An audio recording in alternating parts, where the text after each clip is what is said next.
Didn't realize you're going to gift. What's that for? A year ago, I gifted him a subscription to this. Do you know who Mark Rober is? No. Do you know who Mark Rober is? Braden? No. The name kind of sounds familiar, but not really. I would suggest you both check him out on YouTube.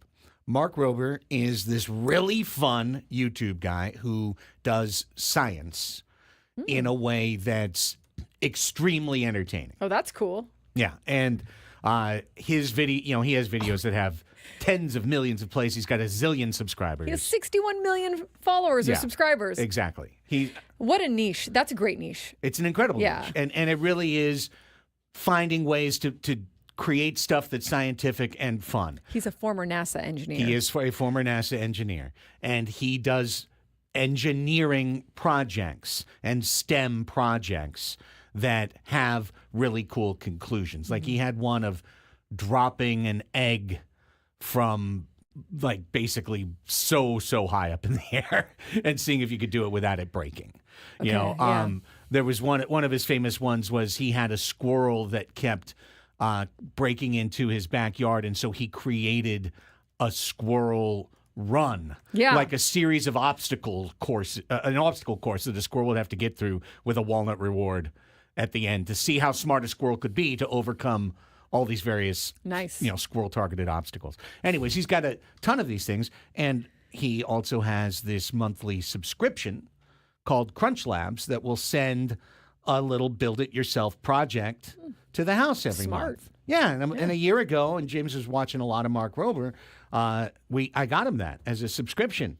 And, it was good all year. Yeah, some of them were okay. Some of them were pretty fun. I don't think he ever used them much beyond the initial creation. Yeah. But, fun to do.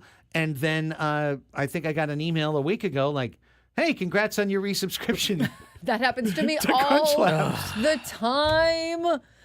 And I hate it too because I will give myself a reminder, like I'll make sure you cancel this by whatever, and then I'll just forget, or I won't see the reminder, or whatever. I'll blow past it, and then all of a sudden you have another year of whatever. Yeah. Oh, it happened again to me this morning too on a much smaller level, but because Crunch Lab now I've got 12 months of Crunch Labs coming, and a lot of times too.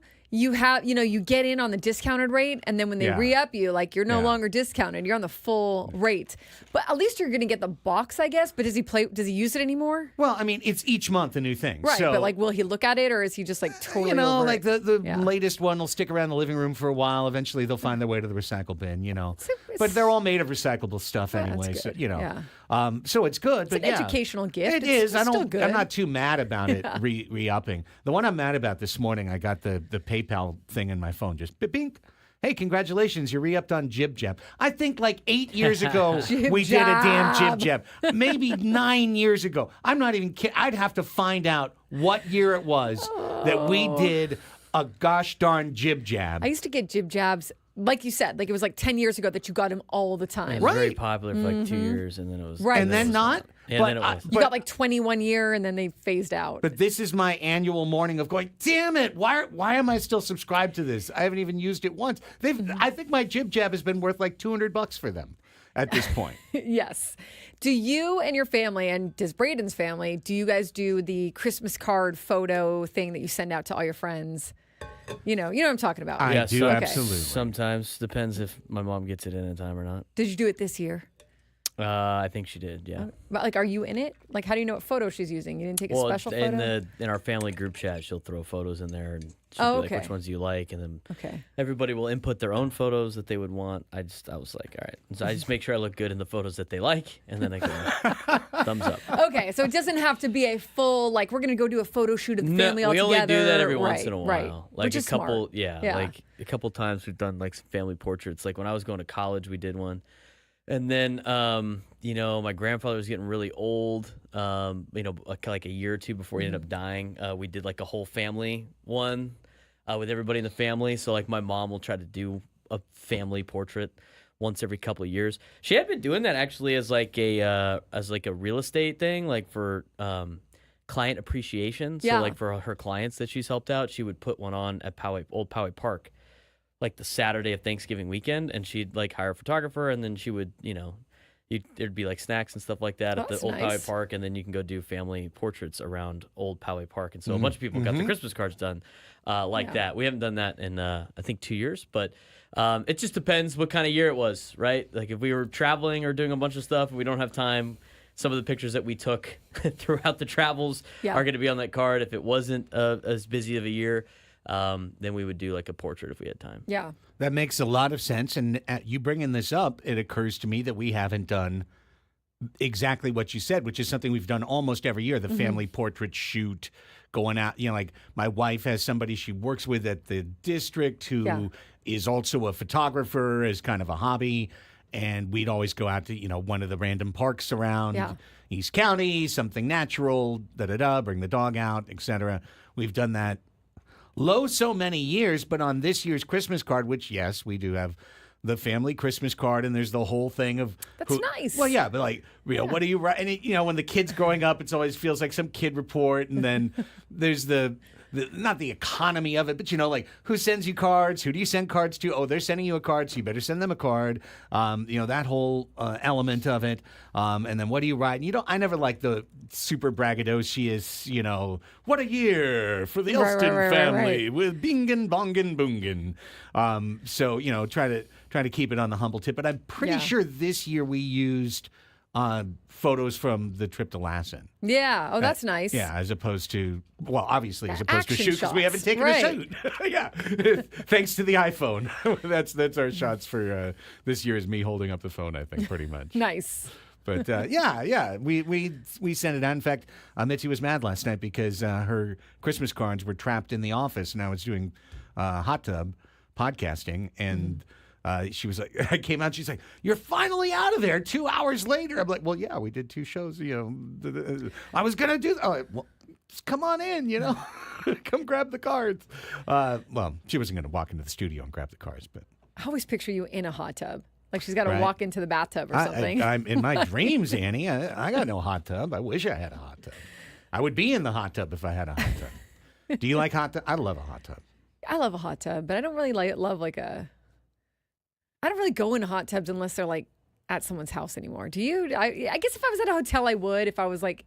If you're at a hotel, I would. Like a nice hotel. Yeah, I don't. Yeah. I don't know if I'd do that at the sounds so Motel bad. 6. But you know what I mean? Something like, you know, hot tubs can be a little sus. But I do love a hot tub, yes. They're very lovely. That's an Airbnb luxury for sure. Oh, yeah. If they've got a hot tub, I'm way more likely to pick that place and then enjoy the hot tub.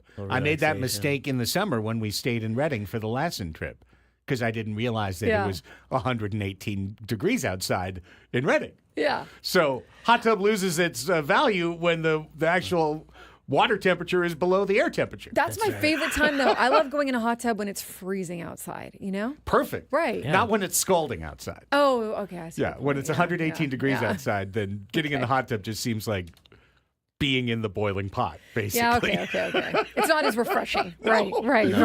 No refreshment whatsoever. Well, I guess you could turn it off and like turn the heat off and just make it kind of like a pool. Well, there you go. Yeah, Except for the exactly. fact that the pool is the same temperature as a hot tub because it's so hot outside. Because now the water temperature Okay, this is why we need the guy that you were just talking about. This is why I need to watch his videos. Science. Yeah, Mark Rober. Absolutely. So, yeah, unintentional subscriptions. I wonder how many of y'all have unintentional subscriptions. I had to go there. through and cancel like 2 years ago because I had a ton. I don't know if I have any now. I think I tried Audible. I bet you Audible re-upped me, and I'm not really. I did one book on Audible, and I just am not doing it. I'm a big podcast person, but for whatever reason, I just don't open Audible to like read a book, you know, or hear a book. But I know so many people that love it, and I want to love it because I'm like I said, I'm always listening to stuff, but I just don't. Yeah, and then you have to like buy an extra credit. Like I don't really get Audible either. Like I'm subscribed, but then I can't get more than one book a month, or like I'm not sure how it works. I have to look into it more. Oh, I'm sure if you gave them more, you could get as many. You could fail to choose to select as many books as you'd like. Right. So like month. for that amount per month, like I'll just buy the book and read it. I don't really. Yeah. But I get that like if you're driving a long distance or like you're always outside or whatever, like you could burn through books all the time listening to them. It's probably like really a good way to do it. A great way to do it. I have never listened to an audiobook. Not even one time. Neither have I. I don't know. I keep thinking my mind would wander and I wouldn't be able to stay on plot, essentially, like stay locked in while I was driving listening to the book. Some of them I think are pretty cool, like Green Lights, Matthew McConaughey. Like Matthew McConaughey voices his own, you know, and I haven't heard that one yet, but people have told me that was a really good one. And like some of them that if they're a memoir or whatever, the person voices it, the actor voices it, or the person who wrote it. But yeah, like I don't know if I need to give it more of a chance. I don't know. I don't know that you do. I might just have to unsubscribe on that one. You know, it's kind of like the clearing of our far too small closet theory. Like, have I worn this in a year? Is it bringing me joy? Have I used this in a year? I always kind of think of it like that. Like, if it's an Audible service and you've listened to one book, you probably spent $120 on one listen. So that was like 7 books you could have bought? Well, I only subscribed like 3 months ago or whatever. But still, it's one book. Nonetheless. So, yes. Okay, well, that's only $30. So that's just the cost of a regular hardback right there. You know, so if you look at it and you realize you've only used it 3 times. Yeah, then that's probably. That's the key. It's like, oh, hang on, it's $10 a month, and I've watched service. More than that, streaming service, same thing, right? Like I have to check myself. Like, okay, have I clicked on this service in 4 months? Because if I haven't, then I'm paying about $50 to watch this one show that I decided to watch. Is it worth that much? You know, something to consider as we continue through the holidays. I probably need to get that thing that tells me all the stuff I'm subscribed to, because JibJab for like 100, it's got to be 9 years in a row. It's got to be 9. It's like a You're $200 single-handedly JibJab. keeping them in business. Kurt. Yeah. I don't even know if the business still exists. For all I know, JibJab went out of business 6 years ago, and I just keep giving them $18. I never get a JibJab anymore, so you Who may gives be. a JibJab? JibJab is so 2009, right? I mean, isn't it? Yes. Am I lying? It's super old. It's super old. I think if I gave a JibJab right now, it would be like, wow, you still do that? Yeah, exactly. 100%. Oh, wow. Is it almost so old that it's quaint now? No, it's not at that point. No, yet. not quite yet. No. Like 10 more years? Do I have to keep my subscription 10 more years just to get to that point? Maybe 5. Maybe 5 will do. I mean, you've already made it this far. Right. Might as well. Or I could just resubscribe. But I feel like my subscription is keeping the company alive at this point. You know, doing the Lord's work. Like Right. literally no one. During the holidays. You should send a JibJab. You and 78-year-old grandmothers doing There's the this same. one guy that's just out there, like JibJab's guy, JibJab sales guy. He's just like, I haven't had a sale in 104 But I still got months. this Elsten sucker. Yeah. But this account is clean. This guy hasn't checked That's it yet. right. Guys relying on you to pay your JibJab subscription so he could buy his kids toys during Christmas. Well, coming up on the show today, we've got our second of 5 Best of Padres to wrap up the regular season and wrap up our first season here of Annie and Elsten. A game today that I think for sure, at least in many people's minds, was the game of the year, the regular season game of the year. It's at least one of the definite feel-good, most memorable games of the year. You're not talking about the NFL last night. No, I'm talking about Best of Padres. Okay. I had to clarify because that was not. Nothing. Plus, no. there's 2 games left. Yeah, there were 2. No I know, football. and neither one of them lousy held my games. attention for all too long. No football. No. I'm talking about the Jurickson Profar Washington Nationals twofer. The game he walked off, and then the Keibert Ruiz, Manny Machado, Matt Gore Great homestand. whole thing. We've got that lined up for you in the 11 a.m. hour. Also in the 11 a.m. hour, our buddy Scotty Miller will make his final 2024 appearance on the show, vying for most appearances on the program. I was thinking coming in, too, by the way, happy birthday, Sammy Levitt. He's the winner. Most appearances. Is it Sam's birthday? It is. Happy Sammy's birthday, today. Sam. That's awesome. You made it. You made it, kid. But he's been on the most. He's been our most frequent guest. I mean, because we were like 3 times a week in spring training, and then every week during the season. So he's got the award. But Scotty, you can come in second. So he'll be on 11:30. We'll do the 12 o'clock sports fix in honor of our esteemed boss, Adam Klug, who doesn't want to miss the Celebrity All-Star panel. Match game will be tomorrow. He's got a Zoom today in our time slot. So we'll play Mind the Gap for the last time in 2024, the game of multi-generational trivia today, trying to get somebody qualified to go to the madness of March at Westgate, Las Vegas come March time. That's how the show lines up. Plenty of fun for you, and we'll be back with some sports stuff right after this. Andy and Elsten on the Fan.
10:23 on the Fan. Great to be with you. Last week of our broadcast season here at 97.3 The Fan, sending you guys into the holidays.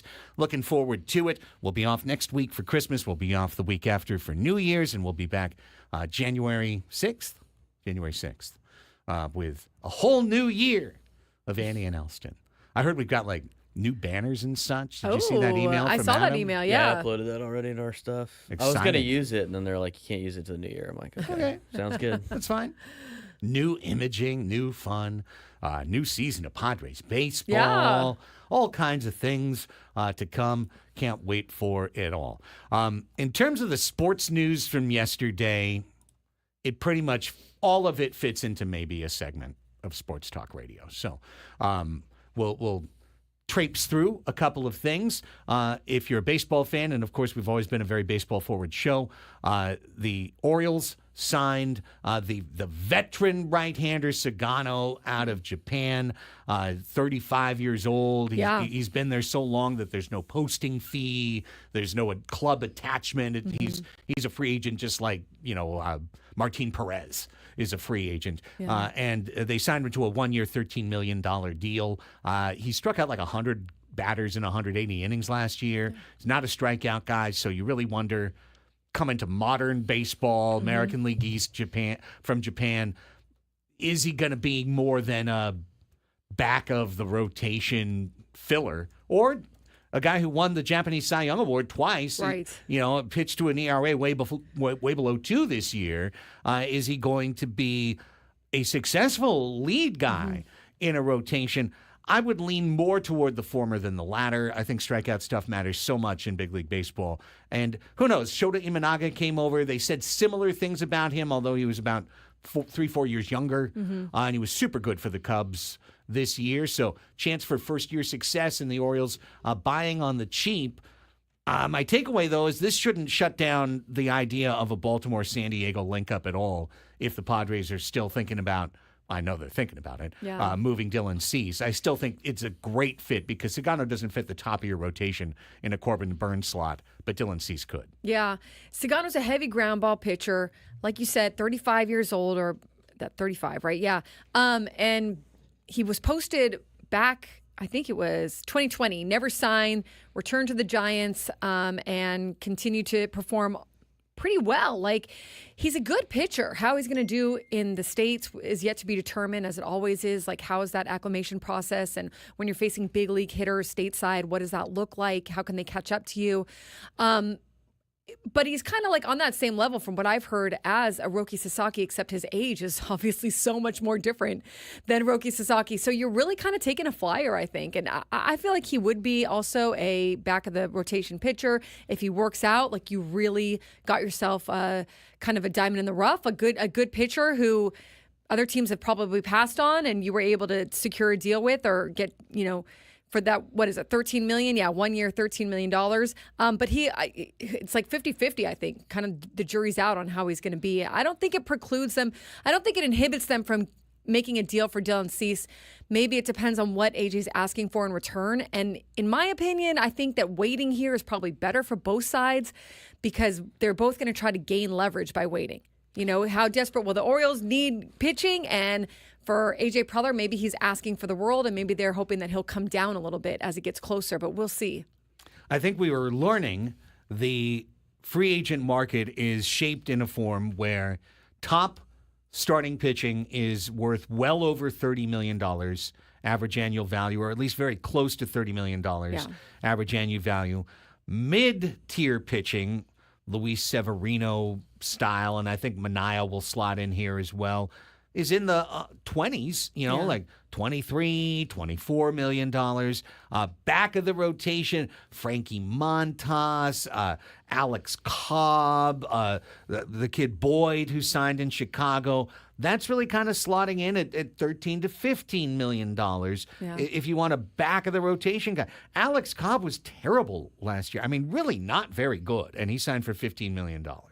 So when we know where the Padres are, I hate to always, debts and obligations, bring out the old ledger and wave it at everybody. But when we look at where the Padres are, they can't afford literally any tier of free agent starting pitching. They can't afford one little tiny piece of it where they are right now. If they traded off a piece like Cease, it would buy them the slot equivalent to a Sagano, like $13 million for a guy who's coming over on a flyer that might be a fifth-year starter, or a fifth starter might be better. So it really shows you how constrained, truly, A.J. Preller is in terms of going for the veteran market price. He has to look to younger, controllable players who are not being paid to the market. Yeah.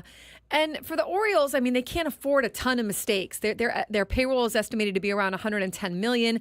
So the $13 million is definitely at that low end for sure. And Dylan Cease for $14 million looks really excellent, good.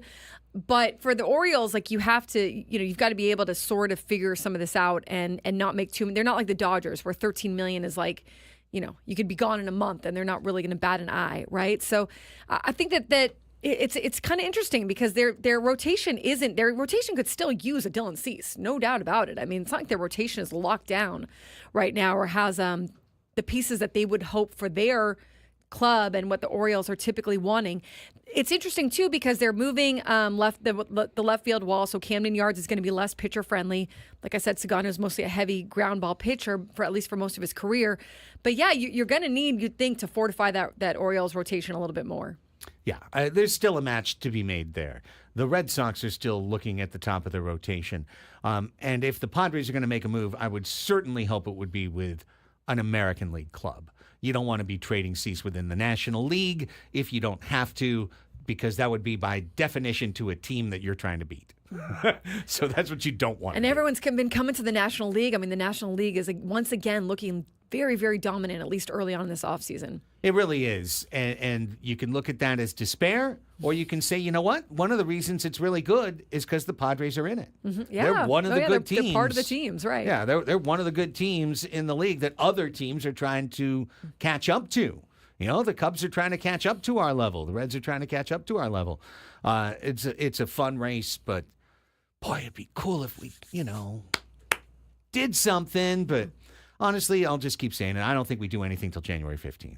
Yeah, I think that's where I kind of wonder is the timing. Unless you get a deal that you feel like, man, this is just too good to pass up if you're A.J. Preller. The timing, I think, is just a leverage tool, right? Like, you're waiting for the desperation on one side, and the other side, you're kind of waiting for desperation too. Like, if AJ is really thinking the only way that I can get this done is by moving Dylan Cease, then at some point he's going to concede a little. But for Dylan, you should still get like a really good haul back because of the less starting pitching that's out there right now. It's not a surplus out there, and for the numbers that they're going for, the amount of teams who can pay for that, they're getting fewer and fewer and fewer. It's mostly going to be done by trade for a lot of these teams. Yeah, I think the template is Milwaukee's trade of Burns last year, when Burns had 1 year of service left, and I think you could make a compelling argument to the other side of the trade that you should have a very similar return.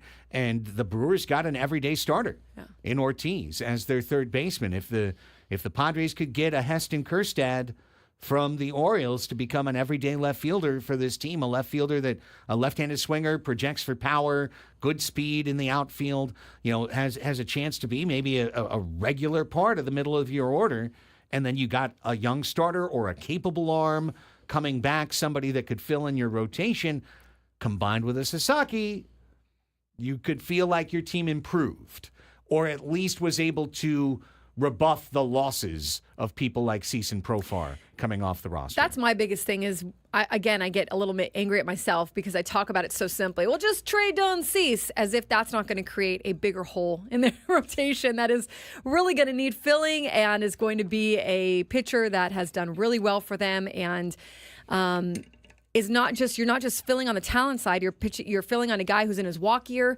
who pitched the most innings of anyone in that rotation last year, who is probably going to have a good year. As long as he can stay healthy, I would imagine Dylan Cease is going to be very good for whatever team has him. So in that sense, and then you've got another year with Ruben Niebla, you get to build on that.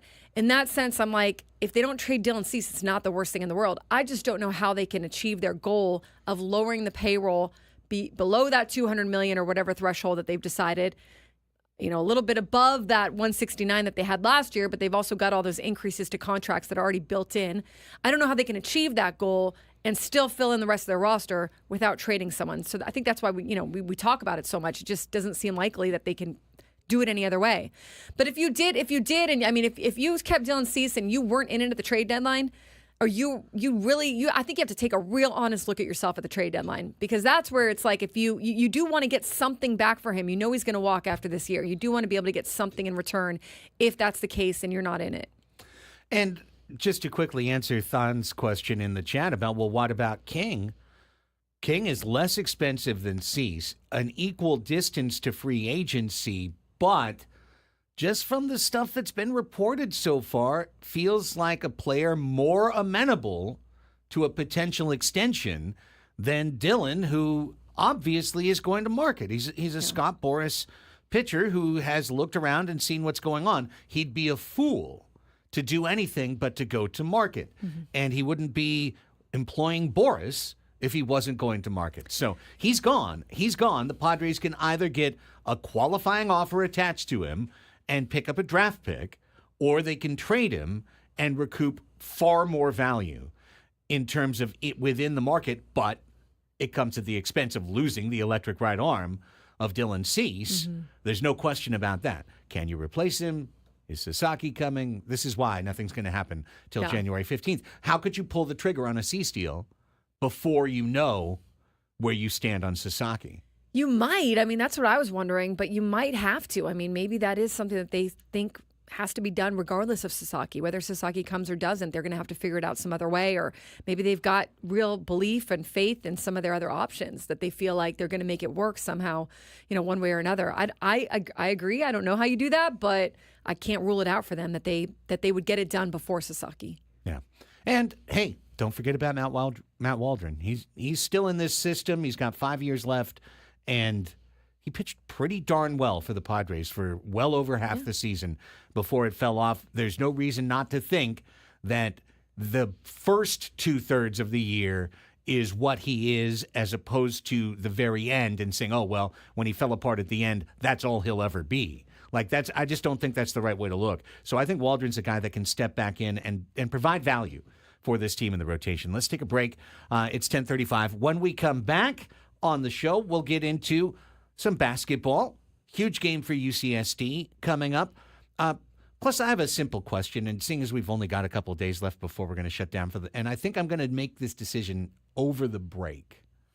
I want to ask both of you and also the audience a question that I honestly don't know the answer to, in terms of the right way to approach getting a new vehicle in the electric field, in the electric area. Sphere? Anyways, we'll talk about that in a second. The electric world. Maybe you need to go over to the sales staff and go to Tron. Ask them how you go about that process. They're not here. So. They're not here. But otherwise, he would. They were. Yeah. I mean, otherwise, it wouldn't have been a segment. He just would have talked to him. Right. Yeah. But since they're not here, maybe they're listening. Maybe.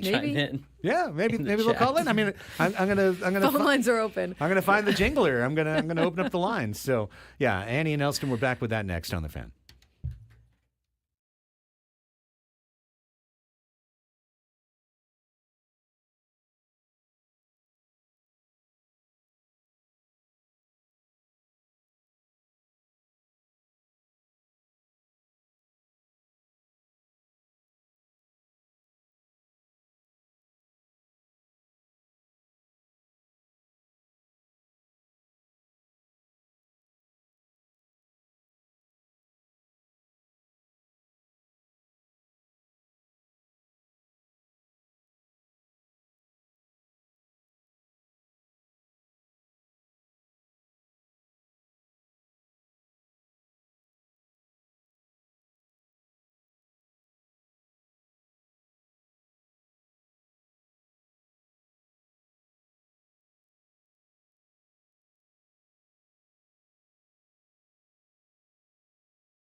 Baseball coverage on 97.3 The Fan is presented by T-Mobile. Head to T-Mobile.com. Get a great deal on an iPhone 16 Pro. Do it. You can. Annie and Elsten here with you on San Diego's #1 sports station, 97.3 The Fan. We were just shooting a little social media holiday thing during the break, and then Ben just walked right through our shot. Actually, didn't walk through our shot. Walked right up to the edge of the shot and stopped. It just stopped there. Which is worse. Which is objectively a worse decision, as opposed to just barging through, which would have been funny. Right. Or barging in, which could have been creative and funny. The walk up and stop was just a killer. Just a lead balloon. Just never mind this cake. On to the next one. Thanks, Ben. The instincts built over decades. He was trolling. Ben was trolling. Yeah, I think so. I think so. Either that or he was that much in his own world. No, he knew what he was doing for sure. No doubt about it. Oh, happy holidays to everybody. Yes. Can't wait for the weeks to come. All right, so quick question for y'all and the audience. As you guys know, I've been thinking about buying a new vehicle. I've paid off the one that I've had. I've had it since 2018. I had to put a lot of miles on my wonderful Subaru Crosstrek. Very happy with it. I've had no real issues with it. It's been a Nice. really good car. But when I was working for Sockers, and I bought it literally a month before I started working for Sockers, it was an 88 88 mile round trip drive every day. Wow. To the office and back every single That's day. a lot. Yeah. So and at one point I was working on Scott and BR, and it was more like 103 because it was going to the office and then down to radio studio and then moving back home. So it was wild, the mileage I put on. It's over 106,000 miles. It's only 6 years. Yeah. Too much. But still a faithful steed, paid off, so Yeah. I could keep driving it. But Did you just call it a faithful Faithful steed? steed. faithful steed, Like Black Beauty. yes, Is it Shrek? a faithful steed served me well. That'll do, pig. That'll Taking do. the horsepower a little bit too. Little too Yeah. seriously. I admit. It was a faithful steed. That's a foul. Sometimes when we get to if I drive to Peoria, I'll pet my car a little bit when I get out. I'm good job. You'll good pet car. your I'll pet it. car? I'll give it a little tap, like a little love tap. Hold on. I gotta ask now. Do you guys name your cars? I have not named my car. I've not named my car, but thank I God. wouldn't be opposed to naming my car. I'm not Yeah. I got friends that have names for their cars, and my sister does it too. I'm like, it's a car. Yeah. It's an inanimate object. It doesn't need a name. Well, And I don't know. But you patting your car was like, Yeah. maybe she does have a name for their car. little pat. I think my wife had a name for her car at one point. Not the car she has now, but a previous car. Mm-hmm. I didn't want to name the new one. And I think she maybe tried to name a car at some point and it doesn't stick. Because I'm with you, Braden. I It's think a of it as car. car. Yeah. Just car. Yeah. I think call it by the model of the car. Yeah, my car. It's already got a name. It's a Chevy Camaro. I think you have to go through some stuff with it first. You don't Yeah. really, the name doesn't come to you until you've had some experiences with the Yeah. car. That's You know I what had I'm a saying? lot of experience with my Ford Ranger. I'd never named it anything. It's just a Bonding Ford moment. Ranger. You Yeah. ford a river together. Right, Maybe. or Well, it's your trusty emerged steed, victorious out of so- some Yeah. incident, you Yeah, know? Fast and Furious moment. You skid by the bomb and you get out unscathed. You said, "Thank you, Lucille." That's right. Yeah. Yeah, exactly. Well, with all that, I had always promised myself that the next time I was going to buy an EV. And the fact that now, instead of driving 88 miles round trip a day, it's more like 25 miles round trip a day. It makes even more sense to get off the gas tip because I've lost a lot of miles per gallon by shortening my, I'm not getting those highway miles Yeah. that I used to get, so on and so forth. So, okay, looking into the electric vehicle sphere, a lot of interesting choices, obviously, a lot of companies that have dived in, 2 feet first, a lot of great options out there. But I was thinking to myself, because obviously I purchased my last vehicle, paid it off, it's Yeah. now mine. But when you turn in a vehicle that has over 100,000 miles on it, right? Even if it's still in fine working order, you're not going to get that much for the car, right? Like it's depreciated the second it left the lot, and it's continued over the course of 6 years. So am I really going to get that much back for my car? Maybe I'll get a portion of my down payment, right, for the car, but I'm really not going to get that much for it. And I guess in a different world, I could hang on to it and, have that be James's first car or something in a couple years. But it works out usually. Yeah, but that's 3 years away. That's 3 years away. Your beater car, use it for like getting a Christmas tree and stuff. Yeah, well, I mean, that's a choice too. But what I was wondering, I just kind of had this thought. I've never leased a car.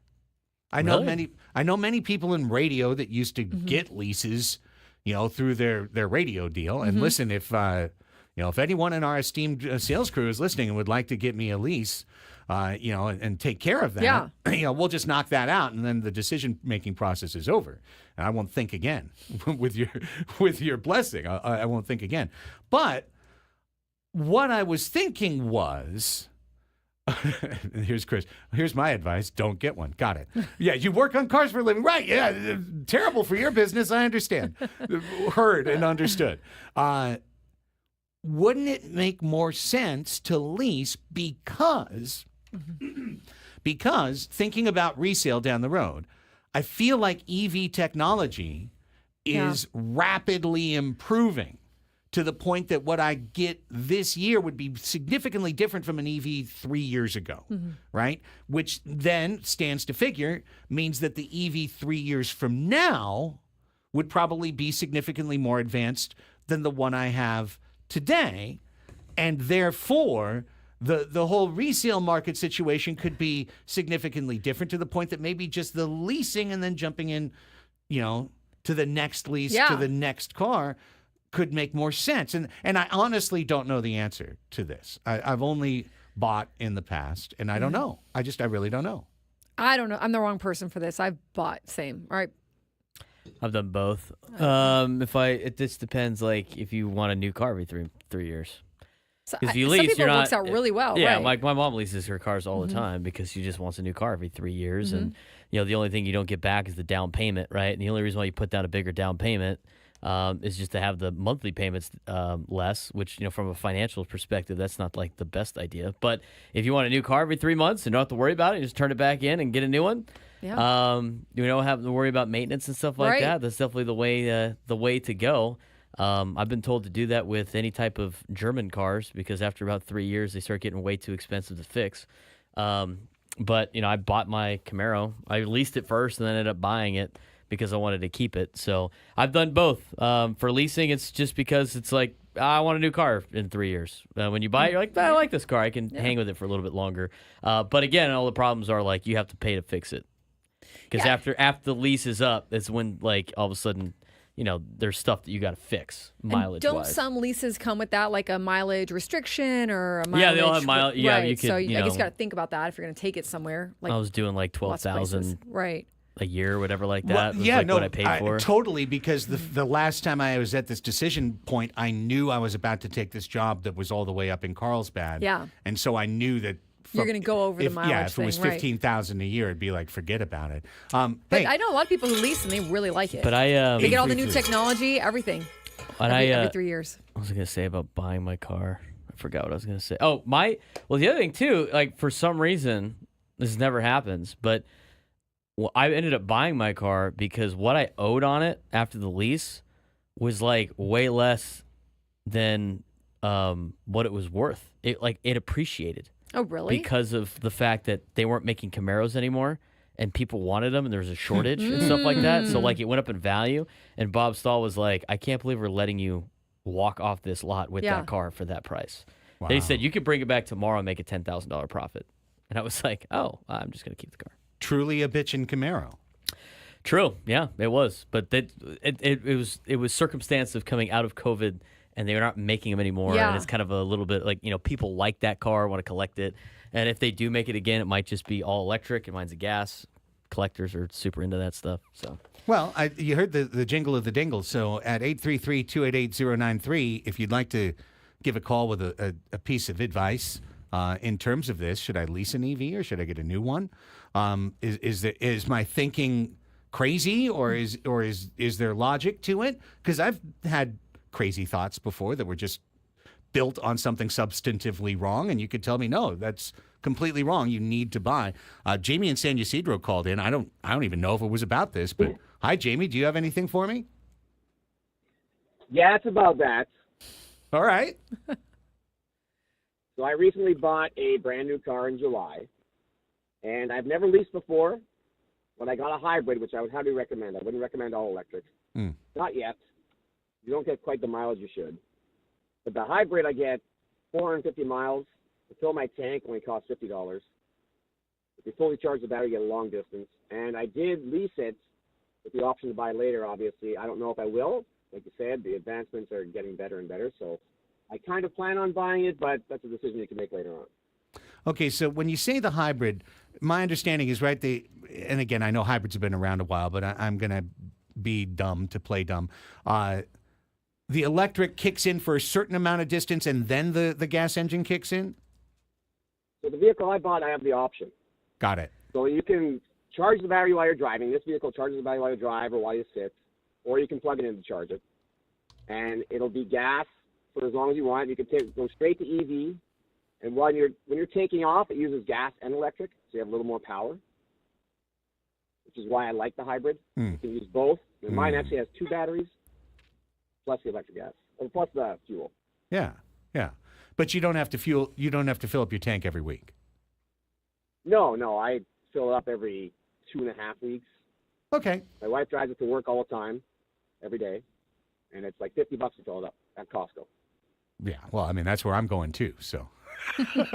Yeah, I don't blame you. Yeah, that's a very fair price point that I can compare to perfectly. Thank you, Jamie. I appreciate the advice, man. Appreciate it.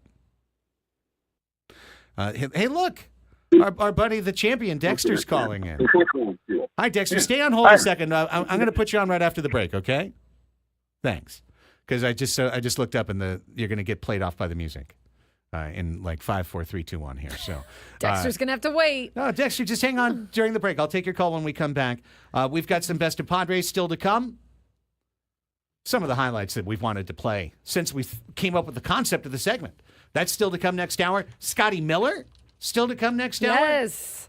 So stay tuned. We got a fun hour of Annie and Elsten, and we're going to hear Dexter's advice for me right after the break. 833-288-0973. Annie and Elsten, San Diego's #1 sports station, 97.3 The Fan.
Welcome back.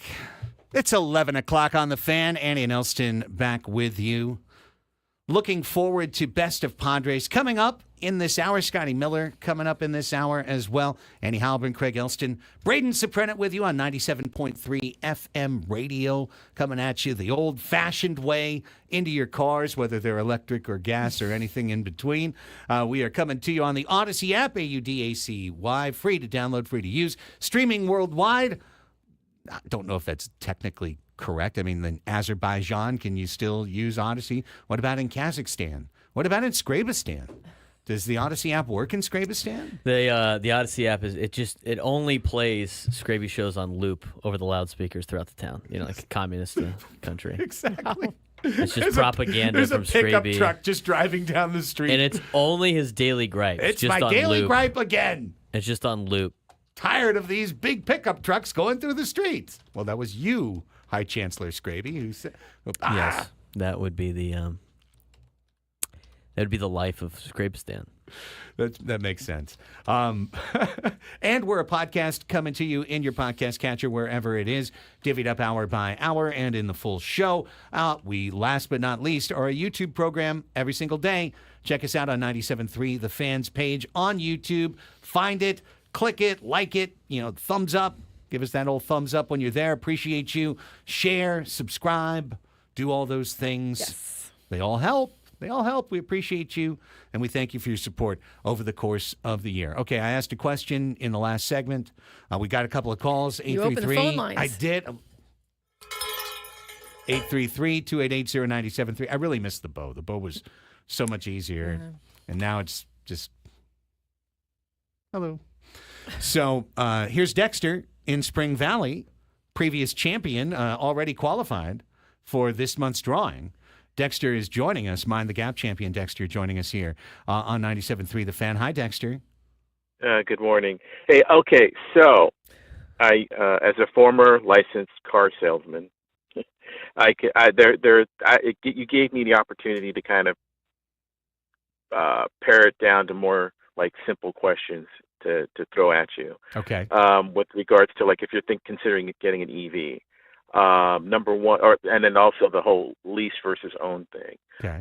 Number one is the state and federal rebate.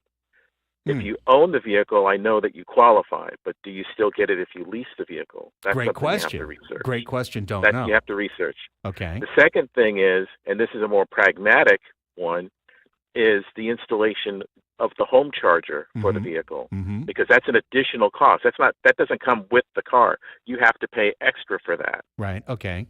Okay, for not just the charger, but for the electrician to come in and install it at your home. I kind of assumed that would be the case, though. And I know, like, Ford advertises that they will do that as part of the purchase, but not that I'll necessarily get a Ford. But, I mean, I assume that's some places probably offer that as part of a deal, and some others may not. I don't know. But correct. And then the next one is, of course, you probably thought of this too, is the availability of chargers on the road. Right. Because there are a boatload of Tesla chargers being around, but are those compatible with any other brand of vehicle? Excellent question. You have to have to think of that. And then finally, it's insurance coverage, because I know that insurance policies for a regular gas-based vehicle, the rates are different for own versus lease.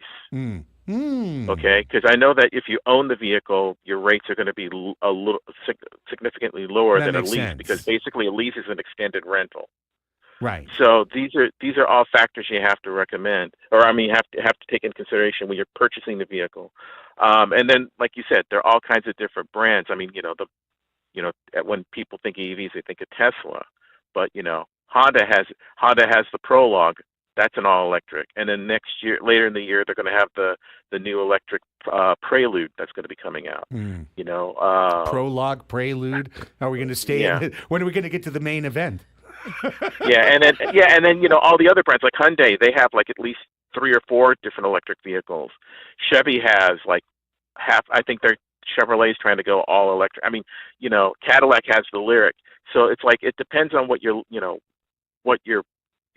purpose is. But most of the EVs that I've been seeing that are domestic have been gearing towards heavy duty, so like trucks and SUVs. Yeah, So, which is really so, interesting, and I don't need that yeah. necessarily, probably, Dexter. I mean, mostly I Yeah. drive to the station and back, which is Then so then you might want to consider probably like Hyundai has a couple of sedans.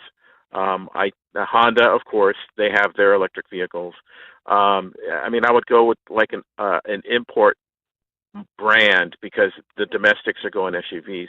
And then the other thing was you had the caller before say something about like the hybrid. Mhm. I think the hybrid is a really good option because, like, okay, Chevrolet has the Volt, right? That's Yeah. their big electric car. I think my But the buddy thing had is, that's a gas electric vehicle. So that when the battery runs out, it has a small, I think it's a 3-cylinder engine that powers the car until it powers up the battery again. Oh, So okay.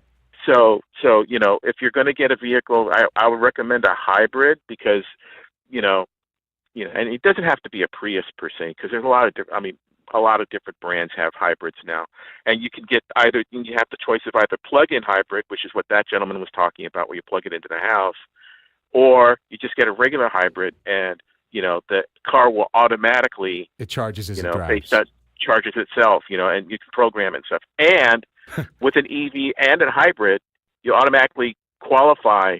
You'll get that decal. Discount. You could that decal from the state. No, to drive on the HOV lane. Oh, hang on. I didn't know about that, Dexter. Good call, man. I didn't know about that.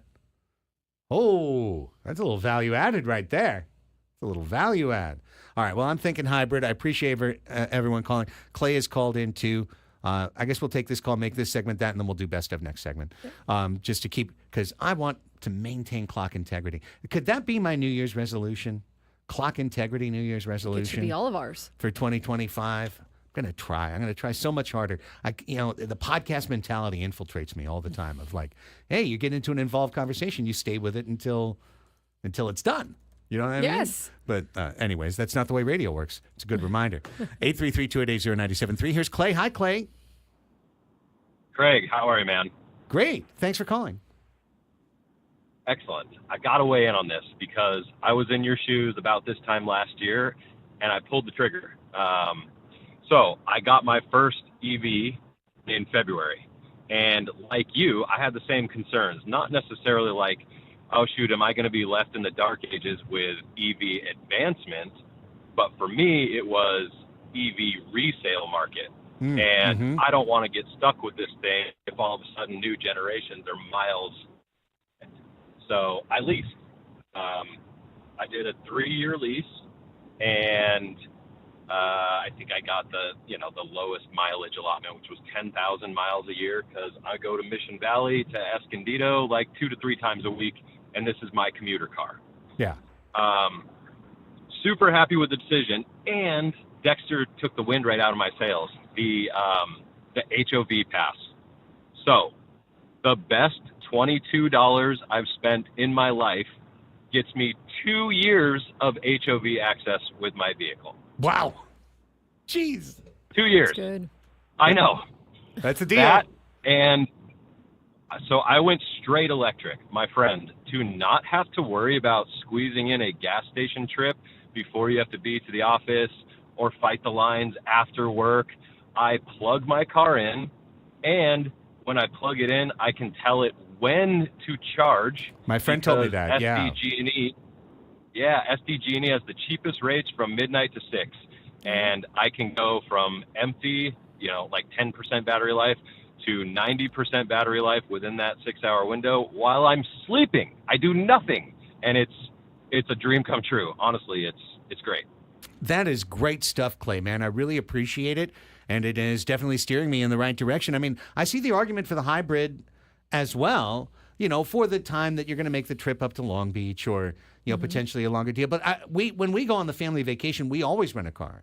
Even before that, we always rented a car, just not to put the miles on the current cars. So I saw Jake in the chat say that too. He's got an EV, and he goes, if I need an electric combustible or a combustion engine to go long distance, I just go rent it. Yeah. And I mean, that kind of makes sense too. So good stuff, man. I appreciate everybody with the insight here. The only question I should have asked Clay, the one question about do you get the rebate with the lease, or is it a straight buy proposition? Because that could be the tipper right there. Clay's going to have to weigh in some other way. Or call back, Clay. I don't know. I don't know the answer I'll to figure that. it out. I'll figure it out. I could also do my own research. I'm just literally wielding the hammer that exists in front of me right now. Like, hey, here's the thing I can use to crowdsource that not everybody has the opportunity to do. But I've got it right here. Also, I kept a ribbon on my head throughout that entire... That's what made the segment. Yeah. I thought it did too. Safe space. When we I got a take decision questions, now. We know what we're doing. When I take questions, I just... I don't think he's made a decision. I keep thinking your lid is a Miami Dolphins lid, even though it's not. It's like a baseball in space, I think. Yeah, it's a moonshot right there. It's a moonball. That makes sense. Yeah. Okay. from a distance, it's like the sun with the turquoise dolphin. Yeah, no, I feel you. That's from Baseballist, the same ones that did the Tony Gwynn shirts and like the Gwynn silhouette cap. Mm-hmm. Yeah, they had a Black Friday sale, and That's I saw cool. this one. I was like, I like this one. To the moon, It's a good one. Hit it out. Well, yeah, I think decision... No, I don't exactly have a new decision, other than I think everyone's given me some really good tips and advice. Dexter gave me a lot of good things to think about, right? And Jake has a great point. If you're somebody who's not a planner, then you're going to have problems with the EV, because if you run out, you run out. You actually do run out. And your charging is like your fill-ups, like gas, it takes like a couple of minutes, but with the EV, you're going to be there for like 30 minutes, and you got to plan ahead. I did talk to my buddy about this last night because this conversation actually came up. Or doing it at home. He was like, the only thing that kills me is when I have to do trips to Vegas. He said I have to plan out where I'm going to stop. I don't have to stop once, but I'm going to be there for 30 to 45 minutes. Mm-hmm. Right. Yeah, it's not an easy fill. I think, and the more years that you put on your car with the battery, you don't get the same amount of charge, which means the longer it takes to fill up the deal. I don't know if I ever told you guys that the story that my dad, I think it was now, God, was it? It wasn't last year. I think it was the year before. No, maybe it was last year. He tried to drive his Tesla to his sister's house in Kansas. Epic fail. Oh, that would be a lot of stress. Epic fail. Because at that time, like some of the places that said they had a charger, there wasn't a charger. Sometimes the chargers don't work. Sometimes chargers don't work. And one thing that people, and I definitely know this, that people who don't have EVs need to learn, and people who do have EVs learn quickly, temperature matters. Mm-hmm. If it's below freezing, the batteries don't last as long and they don't charge as fast. Mm-hmm. And so he got stuck like somewhere in New Mexico with no charge and no charger, and got towed back to California on a flatbed. Not good. On a flatbed. Towed back. It was like, Dad, what the hell are you doing? That's a bummer. Yeah. Here's a plane ticket. Fly. Fly, please. Fly. Don't drive. First off, you're at that time like 83. Don't drive across the country by yourself.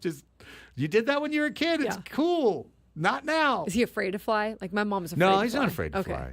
No. He was being gung-ho. Right. He was being gung-ho. Very ambitious. Yeah, overly so. I like to travel and flying. I don't like being on a plane for long periods of time. Yeah. And any type of movement on the plane is just immediate. Yeah. I'm in trouble. Yeah. But the benefit of, like, my mom used to be a flight attendant, so, like, nice. I know that as a kid, she'd be like, well, that's this. That's not a big deal. That's this. Not a big deal. That's this. Not a big deal. And if I'm on a plane with my mom and the thing's moving all over the place and I'm stressed out and she's just reading a book, I'm just like, okay. Yeah. Nothing's wrong. Nothing's wrong here. Everything's fine. What was that noise? It's no big deal. No big deal. And Adam in the chat, Adam Paul in the chat says, yes, you get the rebate with a lease. So that could tip me right to the edge right there. I think that could put me right to the edge right there. Because I do like the idea of it's a lower payment, and 3 years from now it's a new car. It's a new car. It's nice. Stay on the edge, and then if 3 years later, maybe, you need to get out. I don't know. You could probably figure it out. Oh, thank you, everyone, for your advice. 11:15, we're going to come back with Best of Padres, the next chapter, one of the games you loved the very most this year. And by the way, buy statistics, by percentage, the luckiest win, the biggest win percentage swing in a single game is the highlight we're going to play for you coming up next on 97.3 The Fan.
11:20 is the time.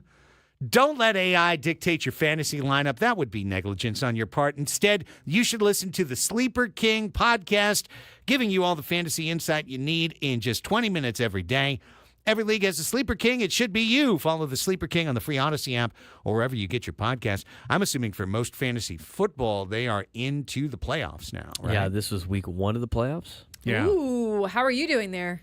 Not well. Not in the leagues that have playoffs. I'm not doing well. In my dad's league, which actually is a better payout and everything, I'm at the top. And now that league does not have playoffs. That is, and it's not head-to-head. It's strictly like you score points, and then you're in standings for the deal. And at the end of the year, the winner gets the pot, right? That's rotisserie. You're playing rotisserie. Yeah, that's the I think that's better. You can win each week, so you win some money each week. If you win the week, I've won 4 weeks, which has been great. And then, but the big prize at the end is the pot at the end of the deal after week 18. Now, whoever's got the most points wins, and I'm still near the top. So that's I am competing, I guess, in that one. The other 2 leagues, not so much. But the thing that makes the pot good is like you're only allowed to make 2 waiver pickups a week. Yeah, $10 each. Oh, okay. So every time you make, so you can't just be like grabbing guys and you know, loading up on the waiver wire. You got to be. If you want to drop 20 a week, you at least can do that. Right. But If you want to, drop a couple extra $100 at the end of the year, but sometimes you get into a pinch. You're right there. You got to make some moves, or sometimes you reinvest some of your weekly winnings. There's a strategy involved.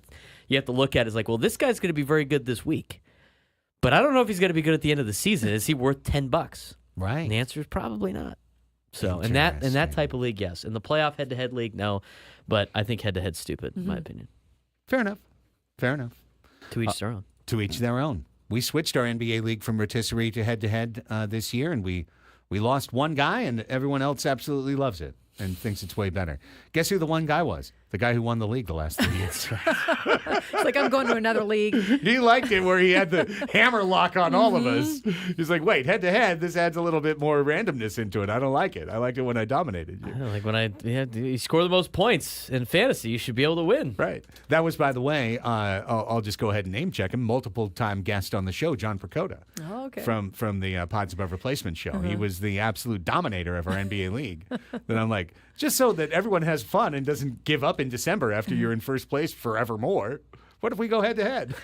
That's why you do the winning of the weeks. Because that's like, because nobody in this league like gives up because you can win the week and it's like, that's true. 75 to $100, and it's like, all right, well, my league fee was like what, like 200, whatever. I win 2 weeks, I cover the league fee, right? Now you're free rolling the rest of the year, right? You could pick, you're still in it every single week. So those are some of the perks of that league. The downside of that league, it's a touchdown only league. So obviously the Jonathan Taylor thing really killed me because I didn't get any points for that anyway. If he would have scored, I get points. It's not like I get all the yards and then, points for that. It's a 0. Just a big fat 0. That's right. But that's what makes it irritating and fun. You got a guy fall down, touchdown, so close. Some dude gets a bomb and he scores like 80 points or something insane. And then another guy has like 200 yards receiving, no touchdowns. Nothing. No points. You get nothing. Nothing. You get nothing. On to Best of Padres Tuesday edition. We've been doing this now for about 3 weeks. And by Friday, we're done. By Friday, we're done with 2024. No more looking back, only looking forward. But looking back is great this time of year when nothing else is going on. It's great to look back. So we've been doing it with some of the best highlights of the year. And it did serve to remind you not only of some of the players who contributed to this team that you have forgotten about their contributions, but also how many ridiculously good games there were. I've got 3 games to highlight, and they are all ridiculously good, okay? But we begin with the series that I think in many ways helped define the season. Right around my birthday week. We're going to start with Game 83 of the Padres season, June 24th at Petco Park, beginning of the Washington Nationals coming to town for a 3-game series. And this was a very tense day on the good ship Padres. They entered the game 41 wins, 41 losses, and earlier in the afternoon put Fernando Tatis Jr. on the injured list with a stress reaction in his femur, in his right leg, and without Tatis, it was a big question. what's going to happen? Are the Padres going to keep hanging around 500? Are they going to fall out of the chase? How can they possibly keep things rolling with Toddy out for an indefinite period of time? Well, their first chance to get well was against one of the worst pitchers of the last 6 years, Patrick Corbin, who was on the mound for the Nationals. Padres took a 3-0 lead off Corbin in the second inning, and then he shut him down through the seventh. Padres, in fact, didn't get another base runner in the game through the end of the ninth inning. 23 Padres in a row sat down. Unbelievable. How did this become one of the games of the year? Well, Matt Waldron did his part. He threw 6 strong innings, only 2 runs allowed, kept the Nats in check. It was 3-2. Adrian Morejon came in, gave up a double, gave up a run, tied the game 3-3. After using his victory relief formula of Estrada and Suarez to get through 9 innings, Mike Schilt turned to Enyel De Los Santos in the top of the 9th inning, and shockingly, no, actually, he got 2 outs. Wow. That's pretty shocking.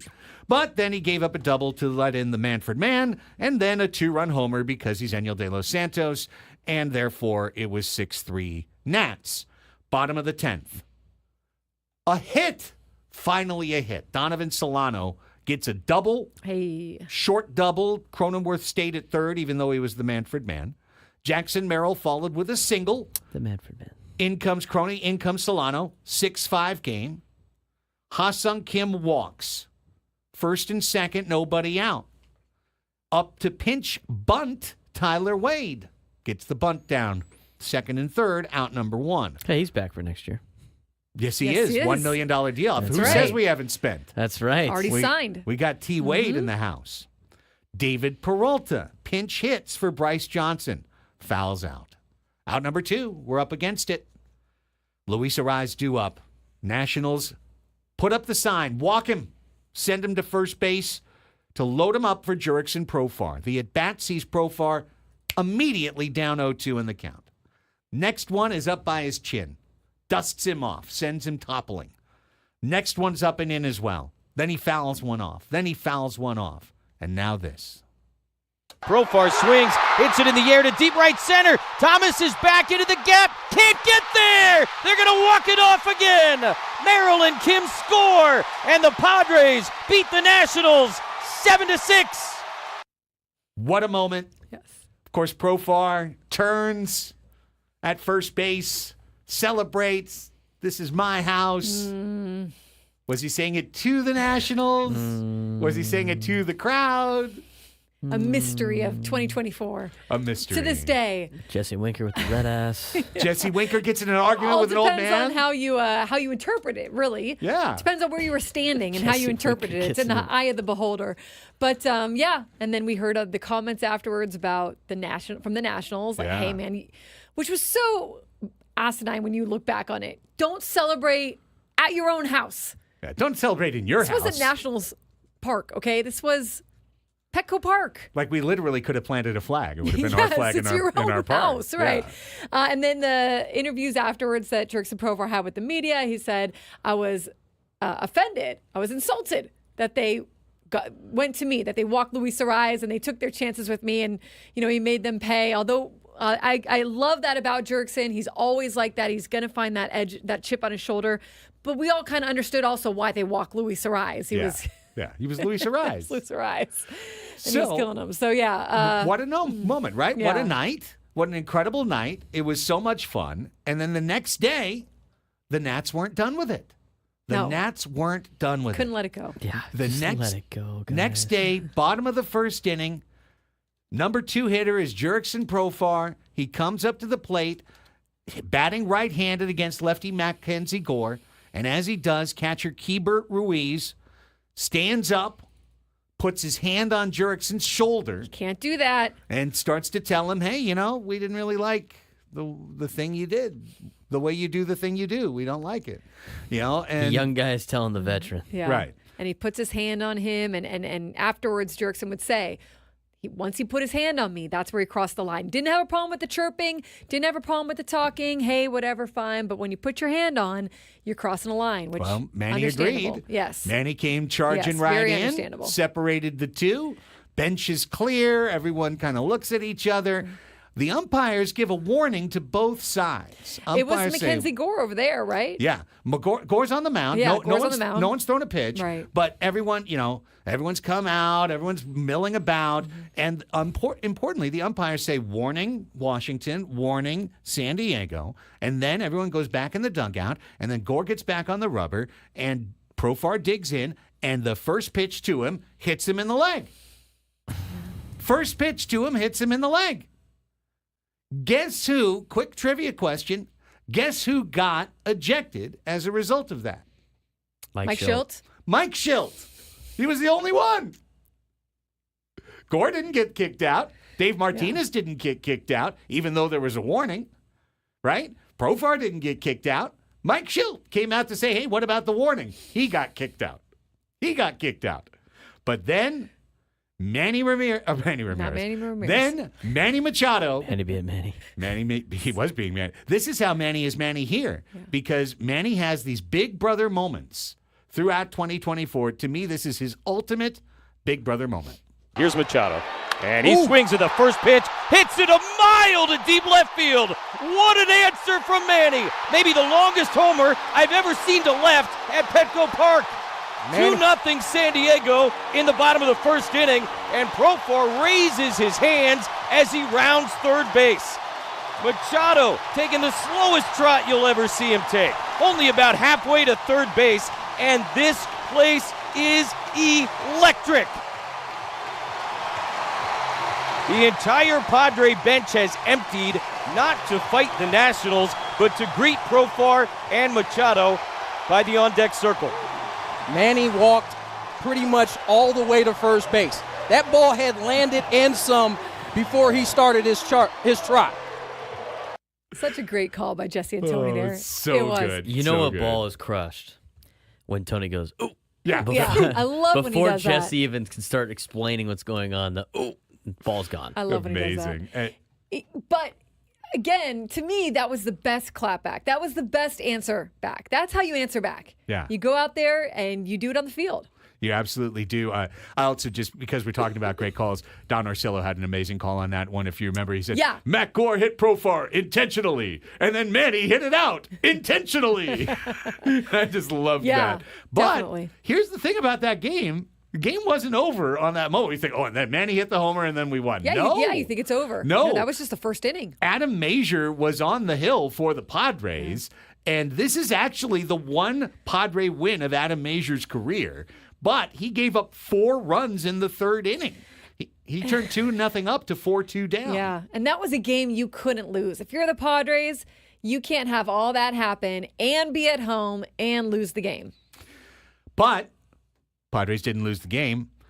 Jesse Wanker hit a 2-run homer to put them up 4-2. But Padres answered back, got 3 runs in the 5th inning, took the lead. And in the 6th, San Diego loaded the bases. And who else could possibly come up? Who's up to the plate? This is why I love baseball. Mr. Relevance Who is up to the plate? Padres with a 1-run lead. They are looking for more, much more, with Jurickson Profar at the plate. Here's the 2-0 pitch. Profar hits it in the air, deep down the right field line, towards the corner. Gonna go!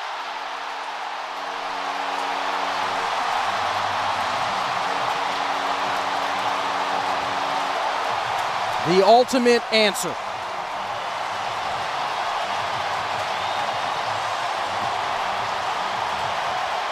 Grand slam, Jurickson Profar. Incredible stuff, chill-inducing stuff. Yeah. Padres go on to get that win 9-7. They finish the sweep the next day 8-5. A game that's really weird when you look into it because it was actually 8-0 going to the 9th inning. And then they got 5 runs in the 9th inning to make it 8-5. But Dylan sees in that particular game, the third game, through 7 innings, 1 hit, no runs against the Nationals. A prelude to what he would do the next time he saw the Nationals in D.C. Turns out Nats couldn't hit Dylan Cease this year.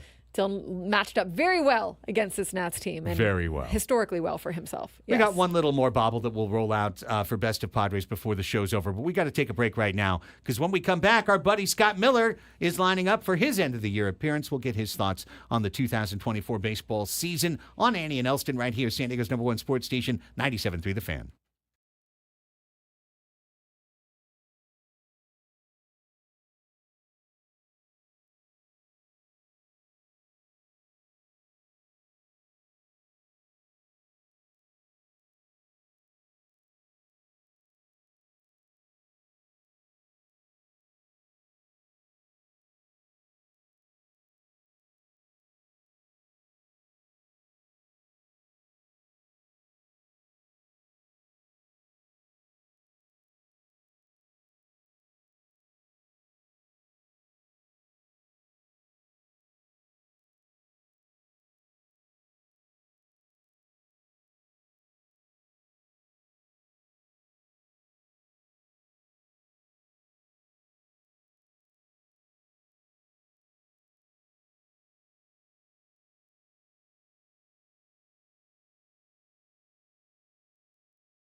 The Odyssey app lets you jump back to the moments you missed on 97.3 The Fan. While you're listening to the station, you can see what you missed and click to listen on demand.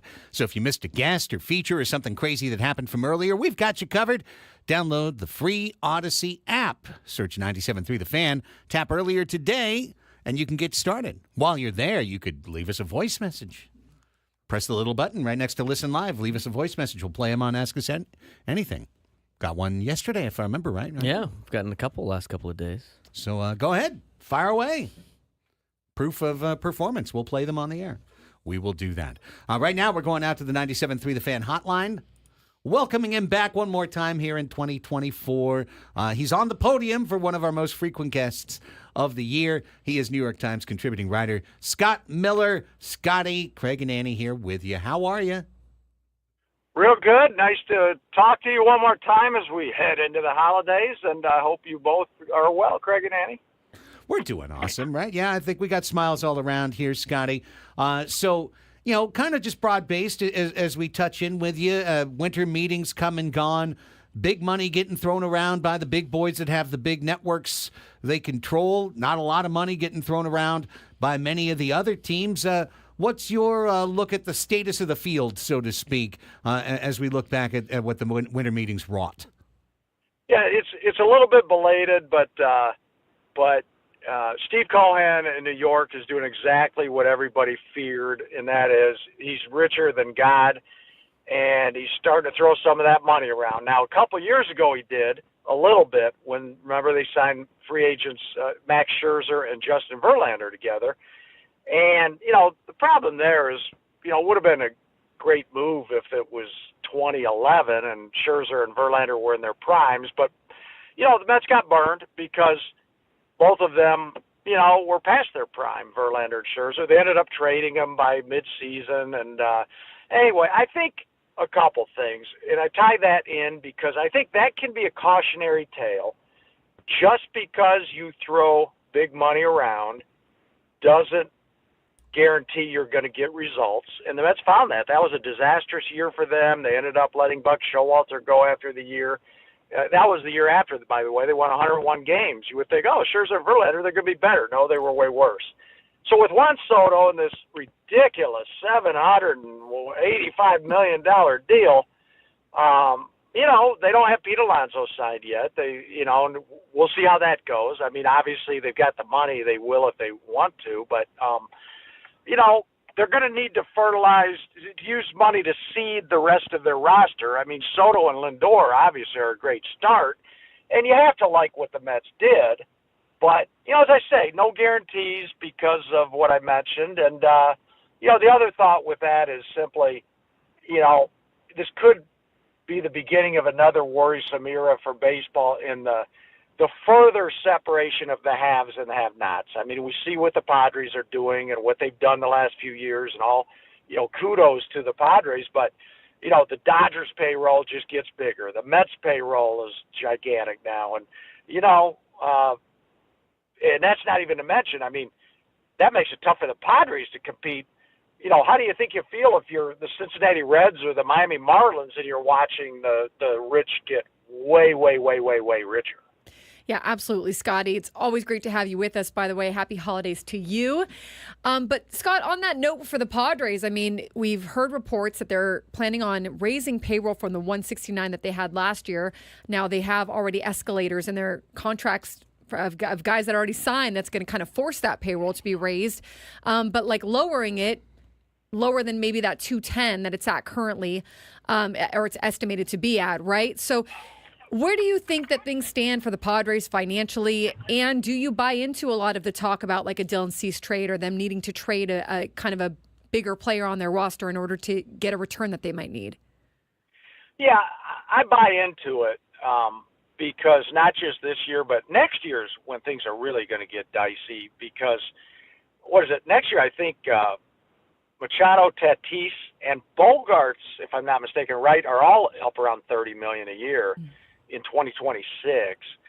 And I think, you got like $90 million roughly in just three players. Plus you've got the Musgrove and the Darvishes that are getting paid. And, you're going to end up with about a year from now, 2026, like $120 million into about 5 or 6 players, and obviously you don't have to do the math to know you got to field like a 26-man roster, and you got to have money to do that. So next year, I think, is when it gets really dicey. This year, I do buy into the possibility if they trade Dylan Cease or somebody, but I think it's important to clarify, they're in compete mode right now, and it's not going to, I don't view it, it's not going to be a salary dump, right? I mean, if they trade Cease or whomever, it's going to be more on a lot smaller scale, like the Juan Soto trade a year ago, where, maybe you trade Cease because he's a free agent after this year, but you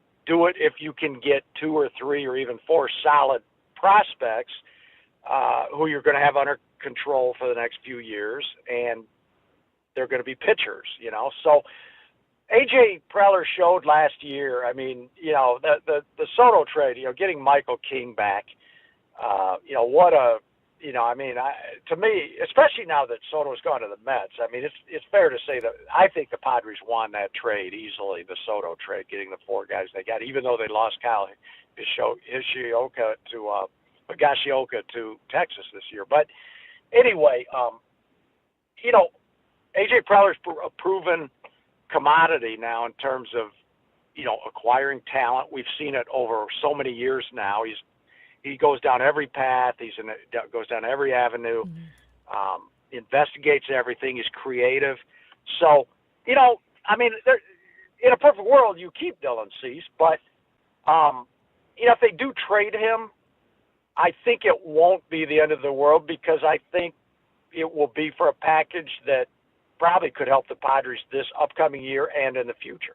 And building off of that, Scott, I really think, you mentioned Juan Soto, but I look at Corbin Burns as the true template here. And to give this discussion and also our audience some perspective, in the last 3 seasons, Dylan Cease has put up 13.0 baseball WAR, B-WAR.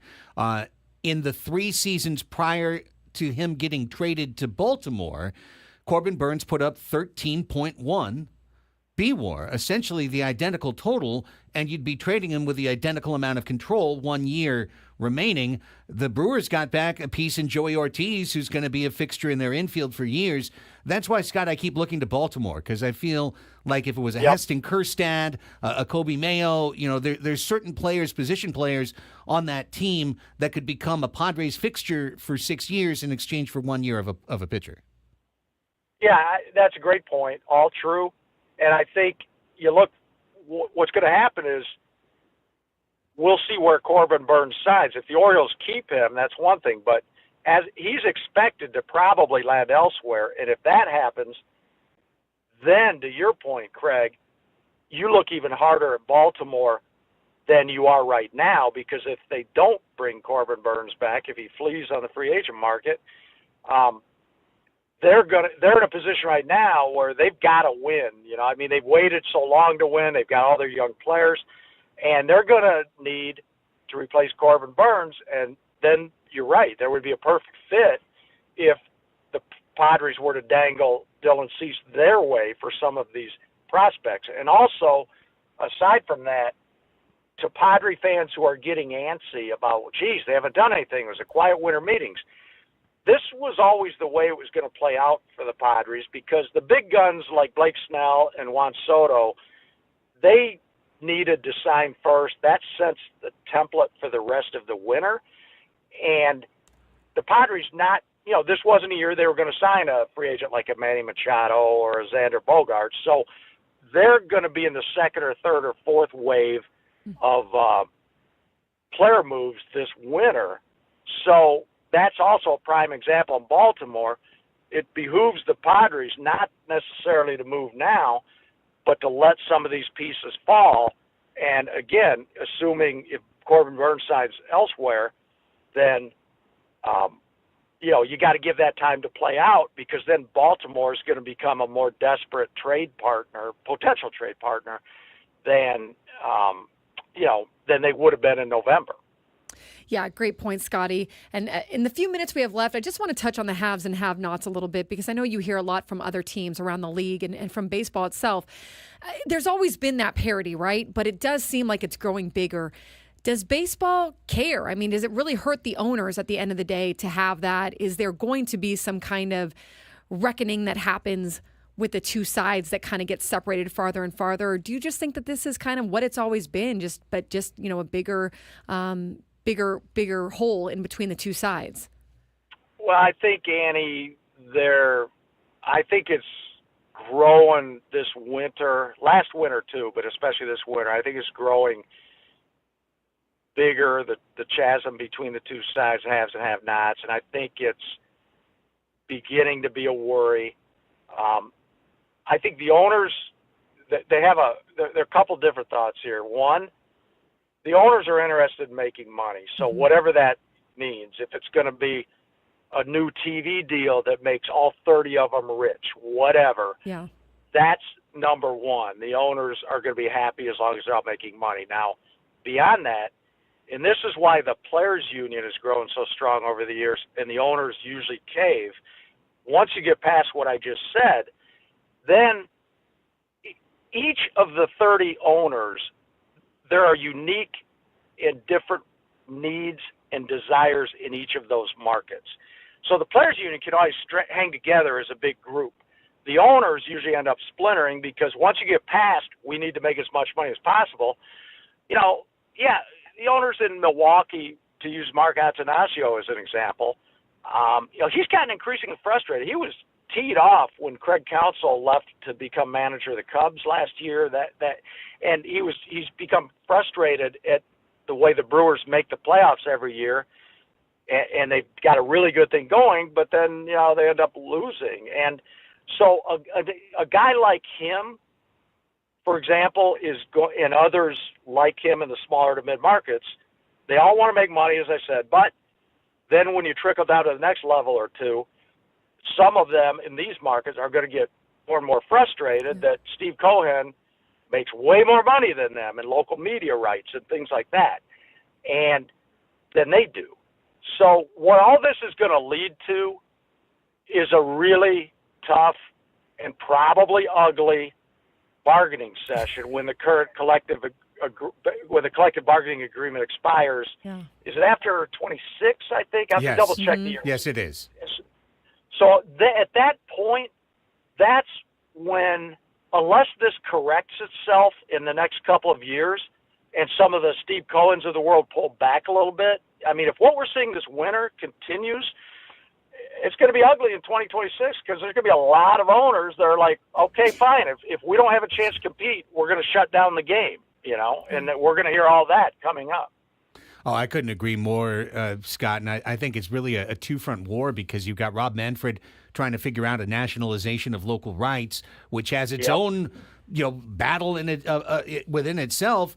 And then before that comes, because 2028 is what he's talking about for that, before that comes the CBA battle. So are you going to unite your ranks for a CBA battle and then turn around and try and have a battle within the ownership 2 years later? Oh, my gosh, so much to come.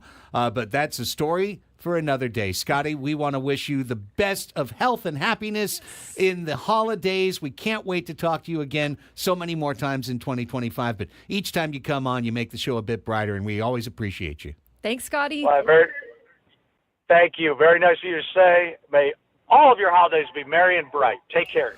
Perfectly You too. done. Perfectly done. He always makes us a little smarter. Yes. When he comes on the show.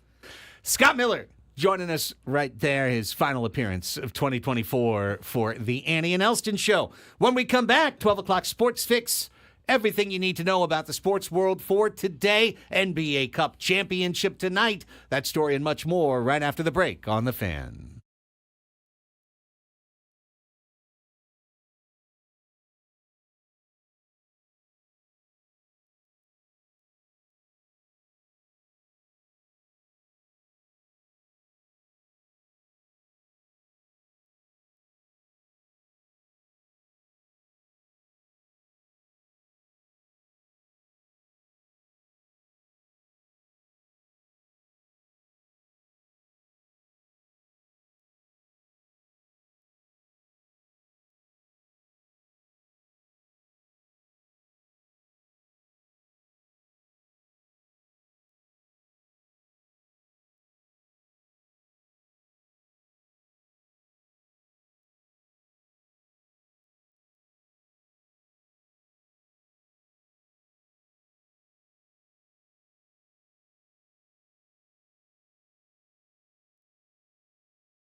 Welcome back. Midpoint of the Annie and Elsten program for Tuesday, December 17th. Annie Halbern, Craig Elsten, Braden Suprenant all together in our Odyssey studios, ready to bring you the 12 o'clock Sports Fix, your daily digest of everything you need to know that's going on in the sports world. Annie kicks it off with baseball. I only have one thing. We've already talked about it. I will do it again. Let's do it. Slim pickings in the baseball world. I just checked again. again. Put the question mark on it with baseball. I just checked in the break. Like, did anything else happen? Nothing happened. No. All right. The Orioles signed longtime NPB star Tomoyuki Sugano. Did I say it right? Sugano. Okay, Sugano. To a one-year contract on Monday evening. Sugano, a client of VC Sports Group, is reportedly guaranteed $13 million. Baltimore had an opening on the 40-man roster, so no additional move was necessary. Sagano makes the jump to Major League Baseball for the first time in what'll be his age 35 season. He's one of Japan's most accomplished pitchers. The 6'1" right-hander spent 12 years with the Yomiuri Giants in his home country. He posted a 2.43 earned run average in more than 1,800 innings at the NPB level. And that is your baseball report. Well done. Here's Braden with the NFL story, including 2 really boring games from the NFL. Yeah, there were some rough games last night in the National Football League. Not going to mention too much about those. Instead, we'll get you lined up for this weekend slate. Okay. Kansas City Chiefs preparing for Patrick Mahomes to start Saturday's game against the Texans. But if their star quarterback's ailing ankle prevents that from happening, they believe they could be successful if backup Carson Wentz plays. Andy Reid talks about having full confidence in Carson Wentz. Mahomes said he's pleased with the progress his injured right ankle has made since he suffered a high ankle sprain in Sunday's 21-7 win over the Browns. He said this injury isn't as severe as a similar one he received in 2022 divisional round playoff game against the Jags. Then he returned to the game after a short break and played in both the AFC Championship game against the Bengals and the Super Bowl against the Eagles. But Chiefs are confident in Carson Wentz if they need to go to him on Saturday. They do play that game on Saturday. Contrary to near unanimous NFL coaching opinion, maybe there is such a thing as a good loss. Detroit Lions coach Dan Campbell was open to considering the merit of a quality defeat based largely on the timing of a 48-42 loss to the Bills on Sunday that snapped an 11-game winning streak. Quote, what happens is you get used to eating filet, and I'm talking all of us, and everything's good, life's good, you know. Campbell told Detroit radio station 97.1 The Ticket, our sister station in Detroit, on Tuesday.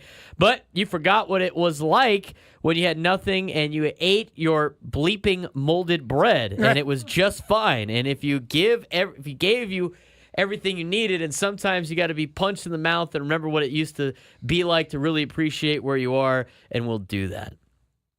The quote's great. You can go back and listen to it. Molded bread. Ate your bleeping molded bread after eating filet for so long.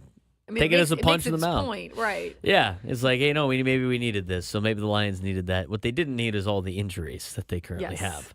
So we'll see if they can bounce back with that. This kind of transitions into college football as well. But NCAA President Charlie Baker and an NFL Players Association representative urged Congress to rein in the sports betting industry at a Senate hearing on Tuesday, calling for federal legislation to combat gambling addiction and abuse of athletes. At the Senate Judiciary Committee hearing, both Baker and NFL Players Association representative, who was not, there it is, Johnson Bademosi, who played for Stanford and spent 9 seasons in the NFL, spoke about the increasing harassment athletes face from bettors in the stands as well as on social media. Bademosi noted an insidious effect that sports betting has on the mental health of players and fans. He mentioned a Buffalo Bills player who received death threats earlier this year because he missed a field goal, as well as a Minnesota Vikings player who deleted his social media because he received so much harassment about fantasy football. For most athletes, there is no gated community, no private security, and yet we alone are exposed to the threats associated with problematic gambling. So a big hearing, or should I say a conversation with the NCAA, the NFL Players Association, and Congress to talk about reining in some of the sports betting that is allowed out there in the United States. Very interesting. That will be it for me until we get back to college. Here's Craig. Okay. With NBA and NHL news, nothing going on with our local teams on this particular Tuesday. Well, let's start with some great news. San Antonio Spurs head coach Greg Popovich put out a statement last night through the Spurs saying he has recovered from a mild stroke and is nearing a return to the bench. He said in his classic sardonic style that this would be of the greatest news to the medical team that has been working with him, finding him, quote unquote, less than coachable. So Wow. Greg Popovich is coming back. There's some hope that he'll be there Christmas Day because the Spurs are part of the Christmas Day quintuple header for NBA. So hopefully that'll be a little present for all NBA fans on Christmas Day, is seeing Pops back on the sideline. Meanwhile, tonight, NBA Cup Championship night. Las Vegas, Nevada, T-Mobile Arena. Milwaukee Bucks from the East. The Oklahoma City Thunder, the number one record in the league, from the West. I guarantee you, you are going to see a championship-level basketball game tonight because there's big money on the line, and I don't care how much money you make. I mean, if you're Steve Cohen, okay. But even for an NBA player, even for Giannis Antetokounmpo making over $50 million this year, picking up $500,000 for winning a game, it's still real money. Yeah. It's real money that spends. And every player, coach, and staffer on the winning team gets that check of over $500,000. Each player, coach, and staffer on the losing team gets a check for about $200,000. I mean, that's pretty good either way. Yeah. So it's basically a $300,000 cash game for every single player. Yeah. You think you would play hard for $300,000? You would. Absolutely. Game's at 5:30 on ABC. It's going to be terrific. One of the things I've actually heard, NBA players love the NBA Cup because it's a long season. So the idea of having something exciting that you really gear up for and you play for in the months of November and December, it's a great alternative to what used to be of just like, okay, it's game 23. All right, let's get to Christmas. Trade deadlines in February. You know, felt like a lot of swimming on an ocean where you had no land in sight for a long time. So NBA Cup has been huge. One note that they have made, though, is that it is very difficult on the teams playing. For example, Oklahoma City is on what you would call a West Coast road trip right now. They were on the road, then they've been in Las Vegas for games Saturday and today. They immediately fly to the East Coast, and they have to play a doubleheader Thursday and Friday on the East Coast. So very difficult. They're thinking about tweaking that, maybe give the teams that are in the championship a little bit of a pause before they have to jump back into the regular season schedule. Nonetheless, should be a great night of competition tonight, and that's, of course, the only game on the schedule. They've got everything cleared out for the NBA Cup. Last night, there were 6 games, including some exciting ones. Detroit winning over Miami, 125-124 in overtime. Cade Cunningham had a crazy good triple-double with 20 points, 11 rebounds, and 18 assists, a career high. The Clippers routed the Jazz, 144-107. Shot-making was in heavy supply in the final 5 minutes as Denver outscored Sacramento 130-129 in an absolute barn burner. Cleveland, Philadelphia, and Chicago also picked up victories. Being around the quarter pole in the NHL, thought I'd give you just a quick look at where the league stands. Here's your top records. The points leader is Winnipeg with 45. Minnesota and Washington have 44 each. Las Vegas and New Jersey, 2 points off with 43. Toronto and Florida with 40. LA and Carolina have 39 points. Those are your top teams in the league. Who are your top scorers? Edmonton's Leon Draisaitl and Minnesota's Kirill Kaprizov lead the NHL, 22 goals each. Colorado's Nate McKinnon leads with 50 points. Winnipeg's Connor Hellebuyck is the league's top goaltender with a GAA of 2.11. And last night in the National Hockey League, 3 games, including a Stanley Cup rematch. Florida wins again. Edmonton just can't get the better of Florida. 6-5 in OT. Florida wins. Dallas and Vancouver picked up victories as well. Tonight on the ice, a fulsome 10-game schedule, including the LA Kings skating at the Pittsburgh Penguins. There's your Pro Arena Sports Report. Let's go back to Braden for college. College football news, and a lot of it involving the transfer portal and everything like that. SMU coach Rhett Lashlee suggested the December portal window should be eliminated, decrying that players have to make decisions about whether to transfer or play in the college football playoff.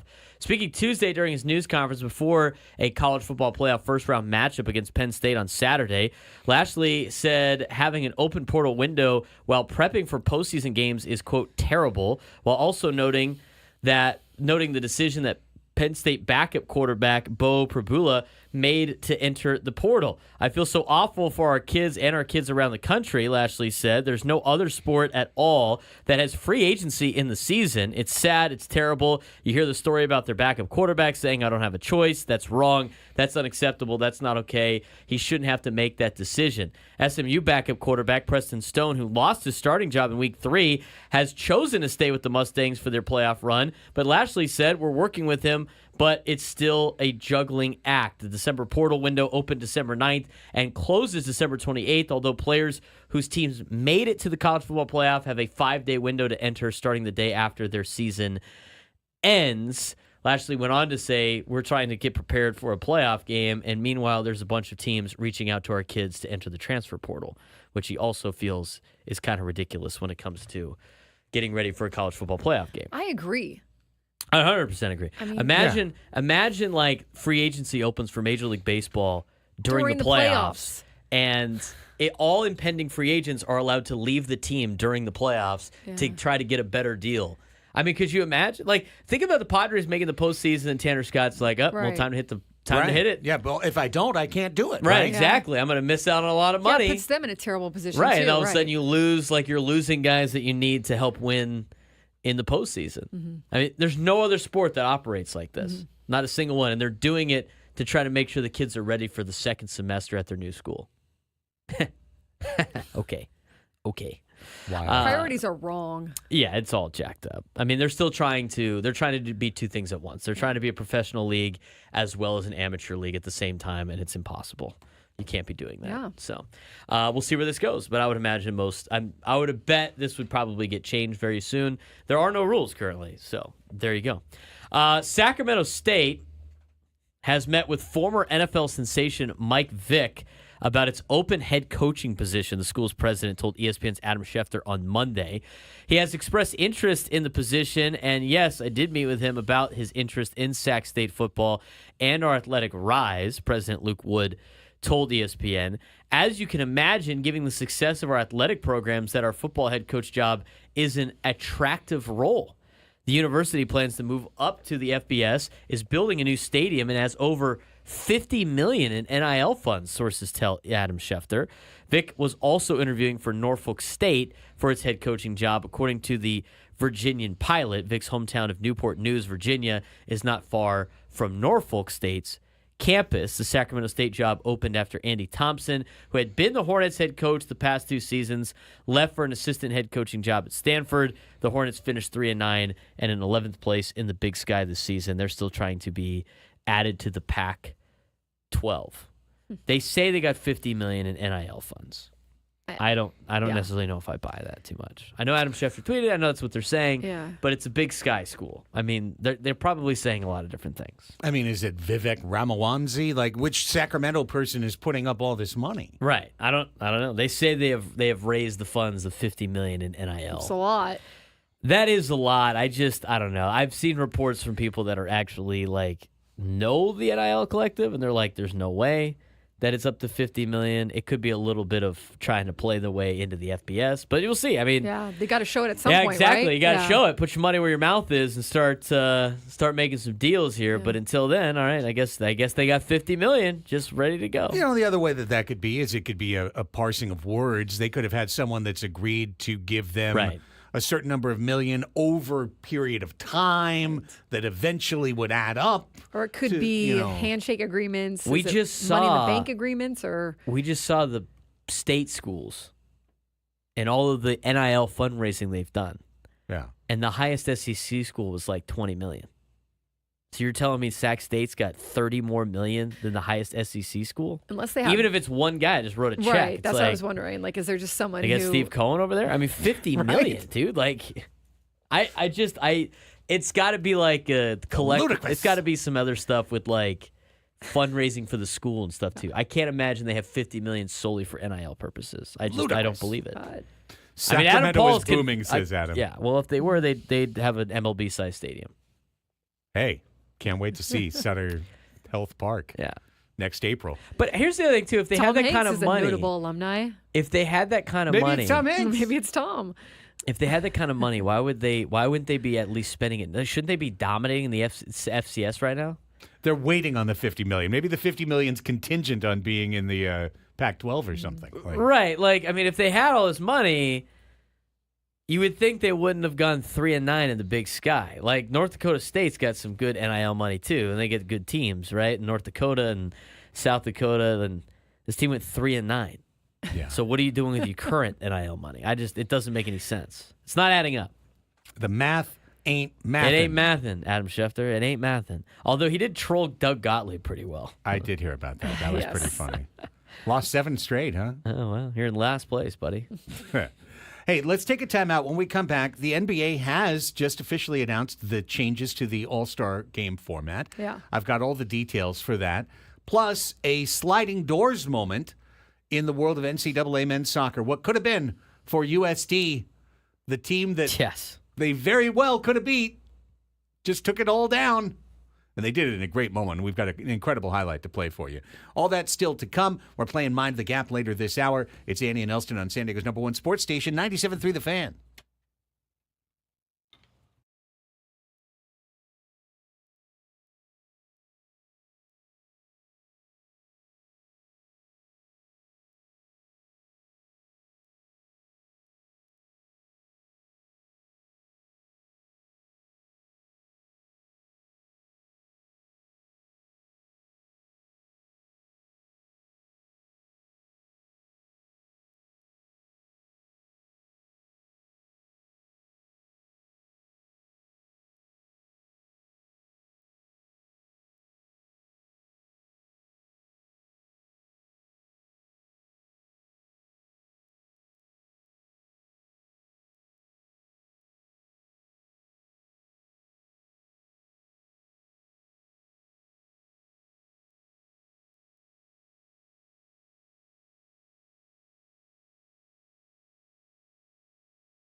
All right, football fans, if you need that extra edge for game day, then you need to cash the ticket. New episodes every Thursday and Friday with Mike Valenti and Jim Costa breaking down the biggest matchups, finding the best values on the board every week. Cash the Ticket is the podcast to help you bet smarter on pro and college games. Follow Cash the Ticket on the free Odyssey app or wherever you get your podcasts. Annie and Elsten back with you. A bit of a grab bag segment as we work our way toward Mind the Gap here coming up. Story that broke in the last 30 so minutes. National Basketball Association. We heard that this was coming. Yeah. It's official. They have changed the All-Star Game format for February 16th at Chase Center in San Francisco. The game will be on TNT. That will make a lot more sense momentarily when part of the format is announced. So previously, of course, you used to have the Western Conference and the Eastern Conference do battle, and then for a few years, they went to a schoolyard pick where 24 players from 12 from each conference were named All-Stars, and then there were two captains, and then they picked from the players to create the two teams. Yeah. Well, it's not completely dissimilar what's going to be happening this year, but it's certainly different. What's going to happen is, once again, 12 All-Stars from each conference will be selected. NBA is not going to add more All-Stars. Mm-hmm. It's hard to be an All-Star in the NBA. 12 slots. I mean, if you really think about it, 12 slots, 32 teams, 12 players, 12 to 15 players per team. This is the hardest All-Star team, All-Star game to make. But once you're in, then they're going to have a TNT draft between Team Chuck, Team Shaq, and Team Kenny the Jet. And those three dudes are going to divvy up the 24 players into 3 teams of 8. Then there will be a 4th team of 8. That will be the winner of the Rising Stars game. They're going to play the first-year team, team rookies against team second year. And whoever wins from that, they're going to have 8 players that Candace Parker will select off of that winning team. That will comprise the 4th team. And then they will play in 2 short semifinals and a final to create the winner of the All-Star game. Here's the kick. The games will be the first team to reach or pass 40. 40. So remember, last year, the All-Star game final score was 211 to 186. Yeah. There was no defense played at all. Right. They just completely eschewed defense. It was just three-pointer, three-pointer, three-pointer from 50 feet, three-pointer from 40 feet. And in the end, layup lines, dunk lines, no defense, 211, 186. The old thing is, well, you got to wait till the fourth quarter. That's when in the NBA All-Star game, if it's close, they'll actually play defense. Well, if you did the layup line three-pointer huzzah for this All-Star format, it would literally be over in like 3 minutes. Like it just pew, pew, pew, pew, pew, pew, pew, 40 done. Yeah. So going to get to that very fast. Yeah. So by definition, they're going to play harder and they're going to have to defend because the game will not be that long. It'll probably be one commercial break. Wow. Like 1 or 2 commercial breaks, and then the game will be over.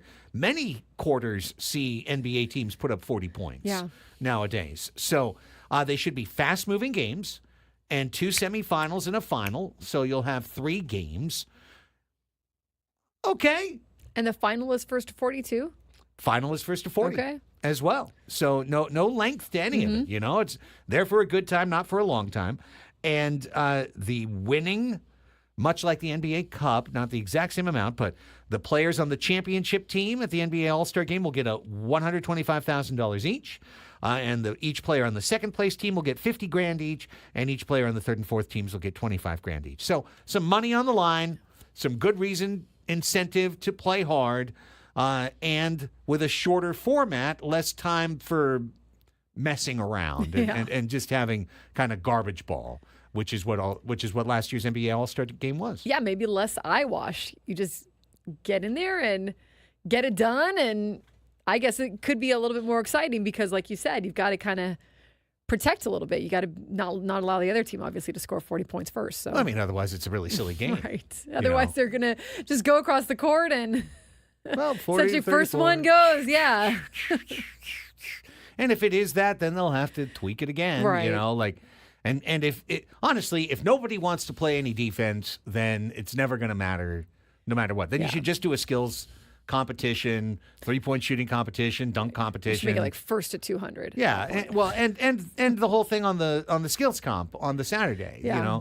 That is always a lot of fun. Then the Sunday game has been a complete dud for the longest time. It's been more of like, well, who's going to sing the anthem? Who's going to do the halftime concert? So maybe shorter format.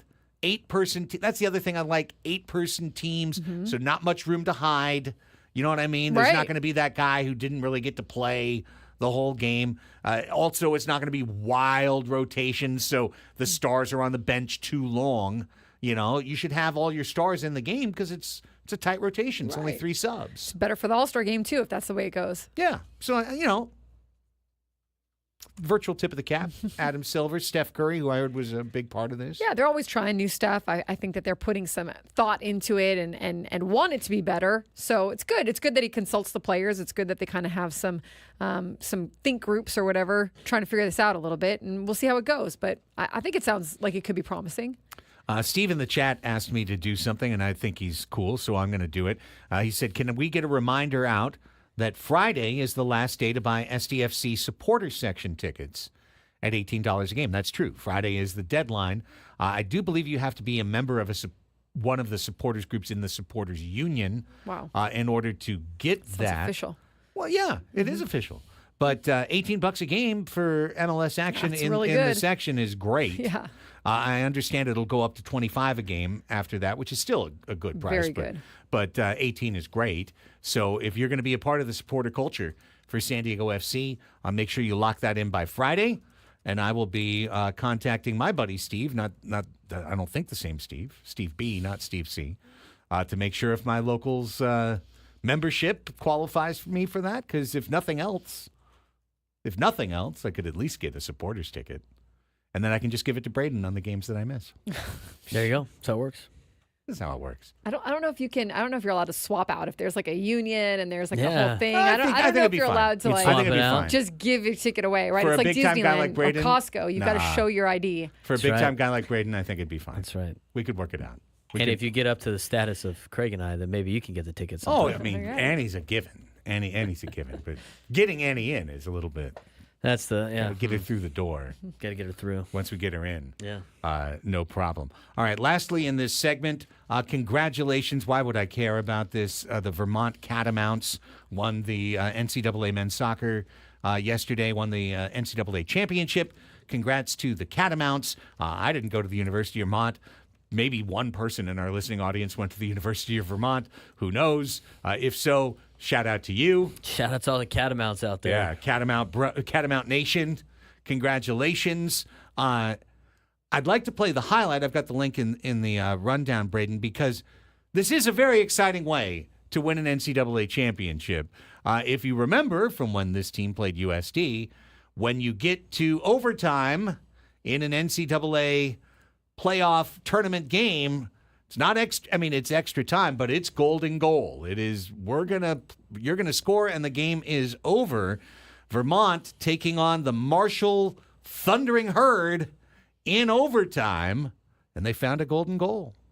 Center back will blast it long and ask Kissel to get in a foot race with Bamford. Kissel may win, and he does. Can he win the national championship? 1v1 against Yannick. Oh my gosh, they do it!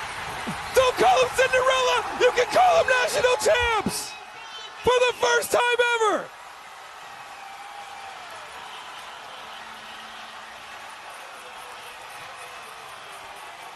And bedlam ensues, and Marshall hangs their head in shame. Congratulations to the Vermont Catamounts, who were basically the last seed in the tournament. What a moment.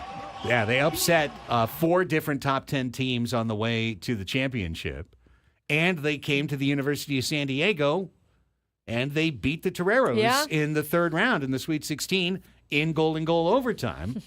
If you remember, on a Kind of questionable penalty. Yes. You know, not one of those ticky-tacky. Maybe technically right, but he wasn't attacking the goal. He wasn't in control of the ball. You really want to decide a title on that? Well, maybe you did decide a title on that because if Vermont went all the way and won, who's to say USD Wouldn't have done the same. right? Couldn't have been right there. Couldn't have been right there. So, congrats, Catamounts. Great call, though. That was pretty fun. The dude went all the way up into like pre-puberty there at the end. Voice got really high real quick. Oh, I gotta go with the title! Ah! That was a ton of fun.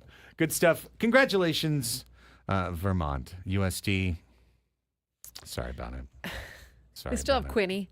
They always got a chance. They do. Yep. They do. Made it to the tournament 3 straight years now. Let's take a time out. When we come back, it is time to play today's silly game.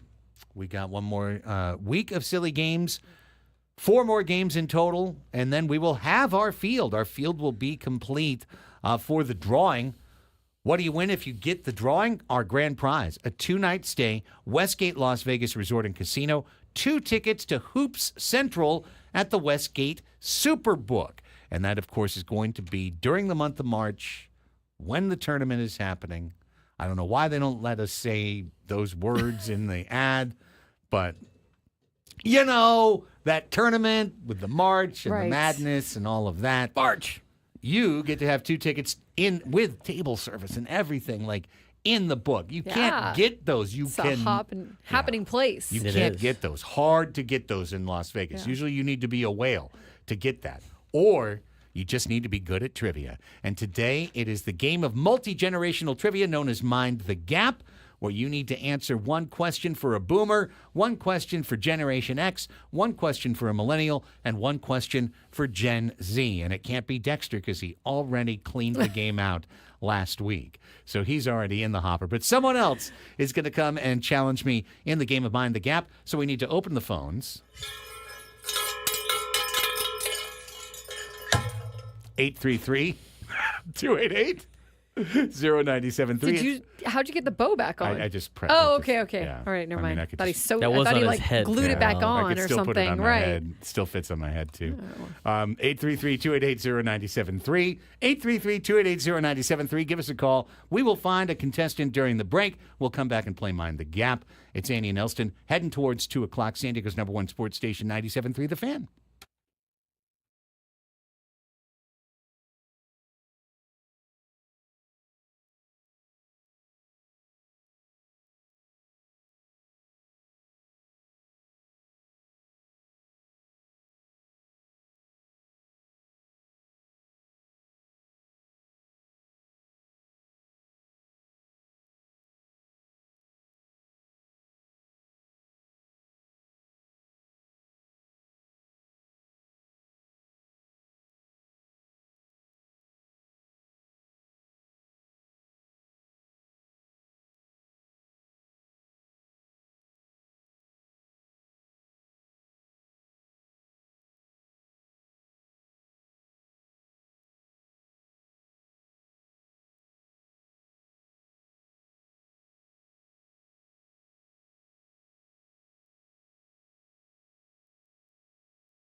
Welcome back, everybody.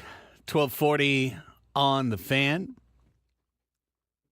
This hour on 97.3 The Fan is brought to you by Warner Brothers. This is a new read. Get excited. The college football playoff is here, and you don't want to miss a moment of the action with the new 12-team format. It's guaranteed to be bigger and better than ever.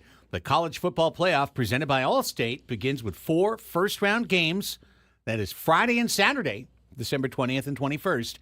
Games will be on ESPN, ABC, TNT, and Max. All right. I did not know that TNT and Max were in the mix, but they are. They it was part of that trade with the NBA. That was part of the deal. Yeah. ESPN gave them some college football playoff games and Big 12 games. In exchange for losing their NBA legacy. Mm-hmm. But they get to keep inside the NBA. I guess. And then still run it out of the studio, even though it'll play It'll just on be on ESPN. ESPN. So weird. It so is weird. a weird It's odd. marriage now. Yeah. It's like a lot of people under the same roof, but no one really wants to be there. Yeah. But Like a they're domestic partnership. yeah, exactly. I think someone's gruntles are going to get mixed up. There'll be some disgruntlement at some point along the way. But that's neither here nor there. What's here and there is today's silly game. It is time to play silly games. Here's the read. The Westgate Las Vegas Resort and Casino features newly designed premier rooms, part of their $70 million room renovations, home of legendary Vegas fun. Experience the madness of March as only Westgate Las Vegas Resort and Casino can serve it up to you with high-definition screens, luxury seating, table service, and access to all the best gaming action. Enjoy hoops from the best up-and-coming stars on giant HD screens in a smoke-free environment as you thrill to the games that keep us coming back each year. For tickets, head to WestgateResorts.com. You could buy tickets, or you could win today's episode of Mind the Gap, in which case you will be one of no more than 7 people that would be qualified for victory today. Chances are good this month. Yeah, it's a good odds, decent odds. If you win, Tony in La Mesa gets the chance at it today. Tony. How are you, Tony? What the heck? I'm thrilled now. I love games. My favorite kind are silly. Outstanding. Well, hey, tell us a little bit about yourself before we play. Let's see. If you ask me what I do for a living, I clean pools. I've got a little pool company, but mainly I'm a coach. I coach the Grossmont Flag football team, rated number 6 out of 72 in the county. Let's see. Involved in a lot of kids stuff, youth sports, stuff like that. That's awesome. My life. That's what defines me. Great. That's fun. Hey, I like 6 out of 72. Those are good numbers. Yes. That sounds solid. That's top 10%. You know, listen, Should've you can fight for 4th next time. You can get up there. Climb the ladder. All right. We're going with number one. Number one, that's it. Nothing less, Nick. Hey, constant improvement, Tony. There's only one way to go in that direction, and that is forward. Today we play Mind the Gap. Mind the Gap is the game of multi-generational trivia. And here's how it works, Tony. You're going to go first, and then we're going to alternate back and forth, you and I. You have 4 different categories that you can pick from. Boomer, Gen X, Millennial, Gen Z, representing the most recent 4 generations. When you ask for a category, Braden will then give you maybe some sub-options, like do you want to do TV and film or slang or headlines, so on and so forth. So you can pick something that you think is more likely for you to get right. You get the question. If you get it right, you've cleared the category. You're done with it. If you get it wrong, I have the opportunity to steal if I happen to know the answer, and I haven't cleared that category myself. The only other thing you need to know is that you have 2 lifelines. One time you can ask Annie for help. One time you can ask Braden for help. And they usually do a good job of letting you know if they happen to know the answer to a question that's been read. So that's a little bit of an advantage for you. And whoever gets the 4 categories cleared first is the winner. And if you win, you're in the hopper. If I win, I've just defended the honor of those already to succeed. So, Tony, I wish you best of luck. Would you like to go Boomer, Gen X, Millennial, or Gen Z first? Let's go Gen X. All right. All right. For Gen X, who would you like? TV and film, pop culture, music, headlines, or slang? Let's start with TV and film. All right. Made with an animal shelter rescue dog, this movie from 1974 had the title Dog help save 2 children who had been kidnapped. I assume that was the working title and not the actual title. Dog saved 2 children who had been the kidnapped. dog's name is the title. Wait, what year was this? 74. I might know this one. Then I am going to allow you to help. I hope I'm right. Benji? Benji is correct. Great job. Good job, Annie. Well done. And you know what? I was going to guess Lassie, Tony. If That's what I was going to guess, but I thought it was too late for that. yeah, no, well done. I went to see Benji in the theaters. I did not. I don't even know if I ever saw Benji, but it was my brother's favorite movie. So yeah. Wow. Well, for a long time. Wow. Yeah. Wow. How about that? Obviously, I was too young to remember the plot of Benji. Yeah, I was going to say I know Benji. I have no idea what the movie was about. Yeah, me neither. In fact, I probably went to see a Benji sequel unless they took me when I was 2, which they could have. They could have taken me to a movie when I was 2. Anyways, okay, you have cleared Generation X. It's my turn to begin. I'll try Boomer to start, and let's try slang. What was Marlon Brando's iconic line in A Streetcar Named Desire? Oh, okay. Stella! That's right, Stella. That's so easy. Hey, Stella. Yes, even I knew that one. Stella. That's too easy. Well, it's 1-1. I had to read that book in high school. You've got Boomer, Millennials, and Gen Z left. And by the way, Tony, sometimes these questions are absolutely impossible, and then there's other ones that you're like, yep, I knew that. So that was one of those. All right. What would you like? Well, that was easy. Let's go Boomer. You want to stick to the same category? Yeah, well, that's one of my choices. Yeah, you can do that every time if you want. Job, so bear with me. All right. Oh, nice. All right. Cartoon mice Pixie and Dixie were at odds with the resident cat. What was the name of the dim-witted cat? And this is Boomer, so this is early. I'm going to say Felix. Oh. I don't know the answer. That'd be Mr. Jinx. Mr. Jinx? He got Stella, and I got Mr. Jinx. You got Mr. Jinx. That's just how, it's the It's luck how of the the cookie draw. crumbles It's sometimes. the luck of the draw. It's still 1-1. I'll try to clear my Gen X. All right. What do you want to go with? Let's go slang again. I love slang. What series of letters would a Gen X kid say to someone with their zipper down? Oh, come on. XYZ, PDQ. Yep, that's right. Oh, my Lord. Examine your zipper pretty darn quick. That's right. Examine your zipper. I know. It just seems unfair. Back to you, Tony. You want to go Boomer again, or you want to switch up to Millennial or Gen Z? You know, you'd think I'd got to get a Boomer right because I'm freaking old. So let's go that route. All right. You want to go to slang? Slang seems to be a easier category. Sure. Let's do slang. What exactly was the Breakfast of Champions? Thank you. I have over 200 Wheaties boxes. Wheaties. Yes. Wow. Yes. Now, that's the great kind of fun fact. Do you put them on a wall? Where do you put them?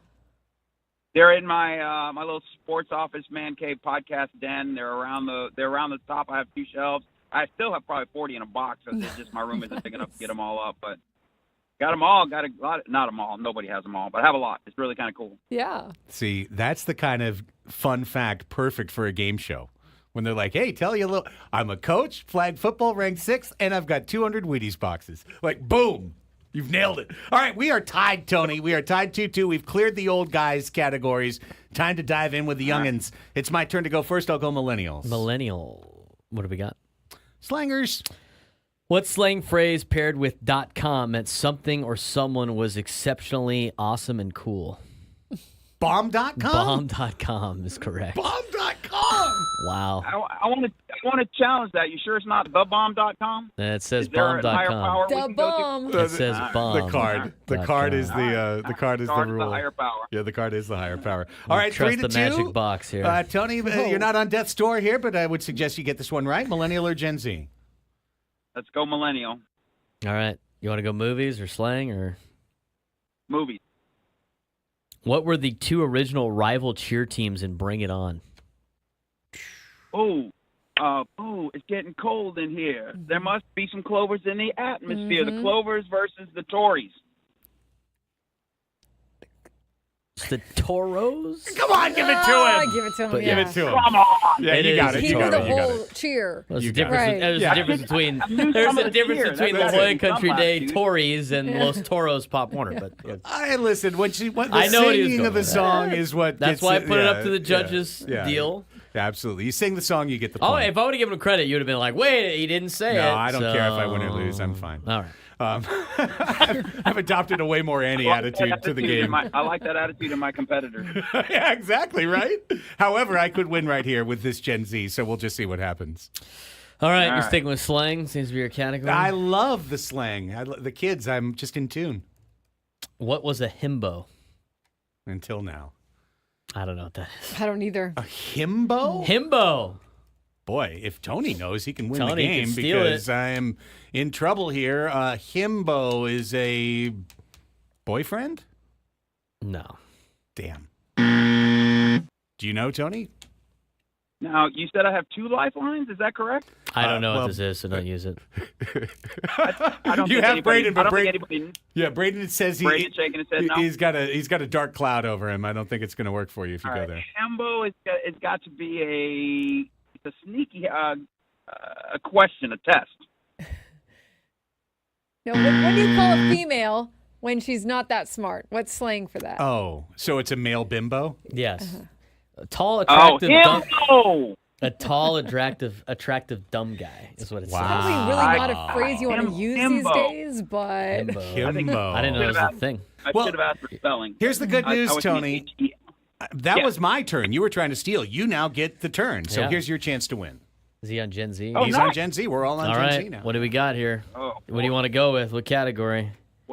What? Give them to me again. What are my choices? You got TV. You got TV and movies, pop culture, music, headlines, and slang. I got to go TV movies. I think that's my only hope. All right. What television And it's- personality? Oh, What television personality challenged guests with the wheel of musical impressions? oh, it's one of the Jimmys. It's I- late night. It's Jimmy Yes. Fallon. It is Jimmy Oh, Fallon. Yeah, way to go, Tony. Jimmy Let's Fallon. go. All right, brother. In very entertaining fashion, you closed the game. We always love a good, active competitor, and that is you, buddy. And so here's all you got to do. Stay on the line. Stay on hold. I'm going to try not to drop you this time. I always press the wrong button. Stay on hold. Braden will get your information during the break, and then you're in the hopper. You're going to be one of 6 or 7 people at the end of the month that's in the drawing. So I wish you the best of luck. Cool. awesome. He's on hold. He's on hold. Okay, fair enough. I was just waiting for that. Hey, yeah, great, awesome, thanks so much. Tony played a good game. No, he did. He was solid. He was in it. He was in it Oh too. You know what yeah, I mean? he was locked focused. in, Yeah, competing. That's why his flag football team is number 6 is of all 72. the way up to 6 of 72. Right, And I think just a couple of technical adjustments away they're going to be number 1. from podium. Yeah, Yes. for sure. For sure. Heading to that podium. Great job, everybody. Fun game of Mind the Gap. All right. 3 hours complete on Annie and Elsten. When we come back, it's hour number 4. We'll hit reset on some of the big stories of the day. Today is the silly golf season. We're going to have the big made-for-TV event out of Las Vegas today. We can talk about that a little bit, at least as a precursor to maybe the future of golf. Again, some of the stuff we talked about from earlier in the program still to come as well. Stay right there. We got a fun 4th hour all lined up for you. It's Annie and Elsten, San Diego's #1 sports station, 97.3 The Fan. Coming back at you right after this.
Here we go into the final hour of the day. It's Annie and Elsten on San Diego's #1 sports station, 97.3 The Fan.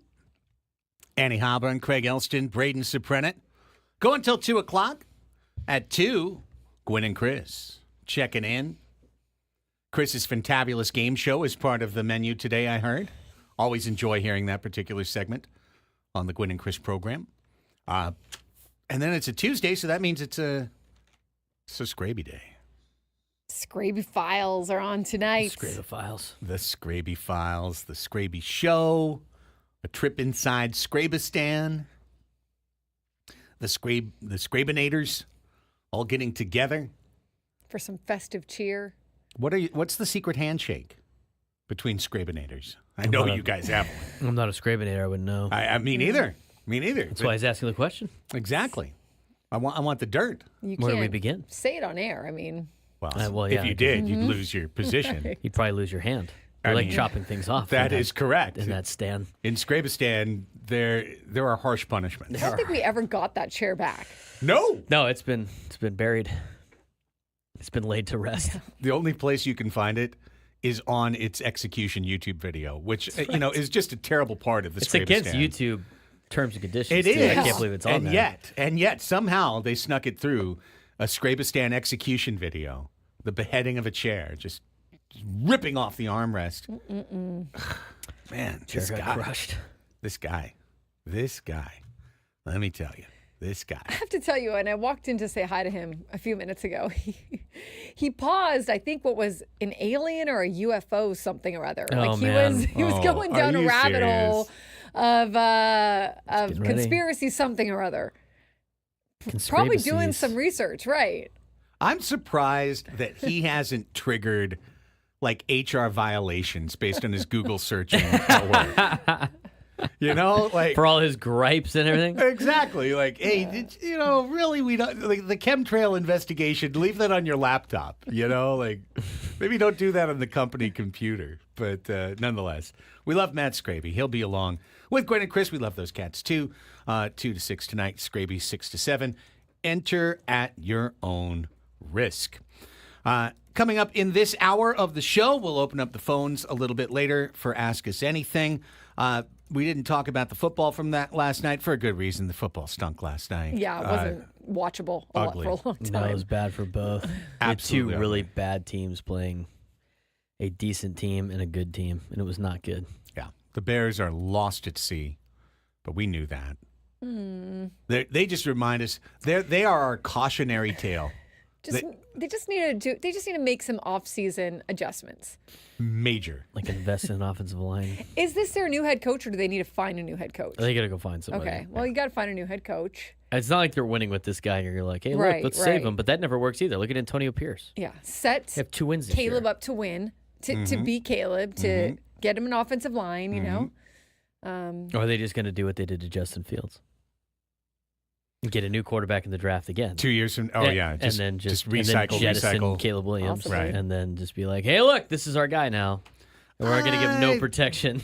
I think Caleb Williams, they'll wait at least 3 years before they do the recycle. I think they gave Fields about that amount of time. The last 2 quarterbacks the Bears have drafted that season, they have fired their coach. Actually, now the last 3. Wow. Trubisky got drafted. They fired John Fox. That was a bad pick. Fields got drafted, and they fired whoever the other guy was. I forgot his name. And then that same year, Nagy, right? Yeah, Matt Nagy. And then Caleb Williams gets drafted, and they fire Eberflus. Well, maybe they should pick the right quarterback. Sounds like a Bears problem. And their head coach won't keep getting fired. Sounds like a major Bears problem over there. Unreal. Yeah, so those games were complete clunkers. NBA Cup Championship tonight. Excited for that. Bucks and Thunder coming up from Las Vegas in a couple of hours. 4.5 hours from now? That game's on ABC. That should be a blast. Oklahoma City is the best team in the league.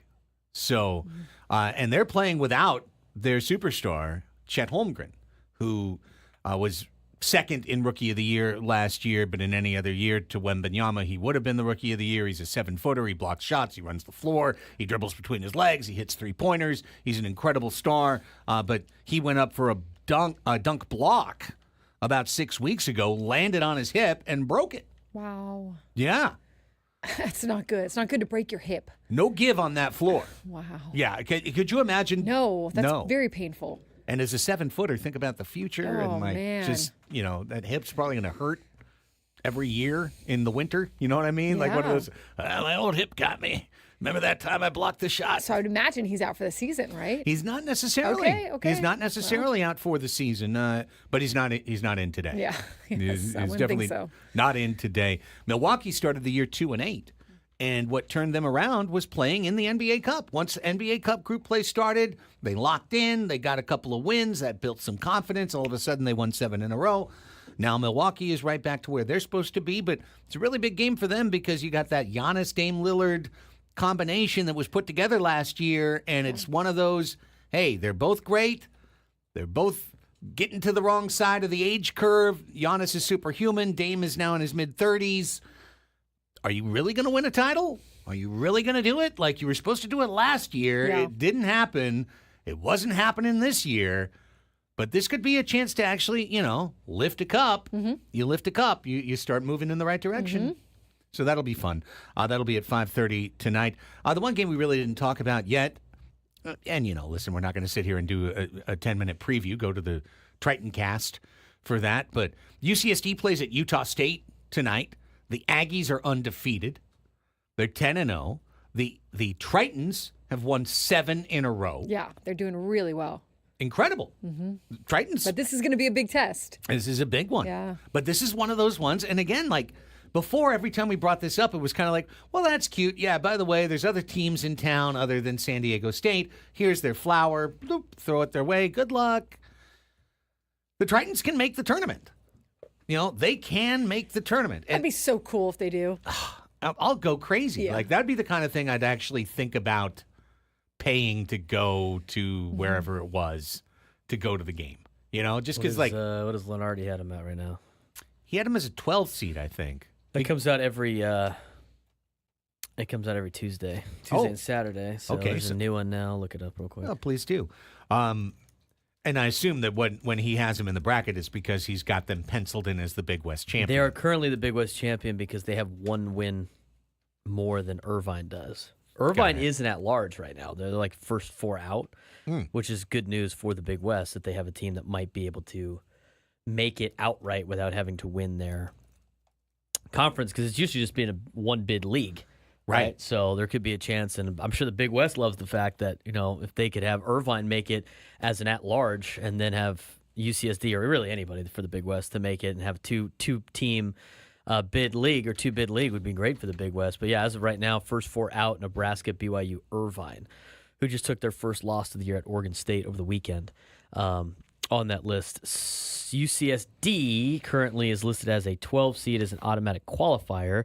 Would take on Mississippi State, the 5 seed in Providence, Rhode Island. Oh man, would I have to fly to Providence, Rhode Island? And then they'd be paired up with Purdue. Tucson Regional or something, They'd pair it with if you're a 12 seed, you're not going to be playing anywhere close to home. That's fair. It'd be in the Midwest region, and if San Diego State, the 9 seed, makes it through theirs, you could see a UCSD San Diego State Sweet 16. No, based on Lenardi's. Predictions on December This city would go nuts. 17th. That'd be so fun. Are you kidding me? I hope it gets to that. UCSD and San Diego State playing in the Sweet 16 in Indianapolis would be stupid. That would be stupid. That'd be Yeah. so It would be stupid. so Yeah. dumb. Meanwhile, in San Francisco, Kentucky is playing Baylor. Okay, all right. All right. This makes a lot of sense. It's always how it goes. It's so random. Both of them need to get better seeds so they can make that happen and whatever. But Yeah. your sites this year, not the closest I think is like Denver.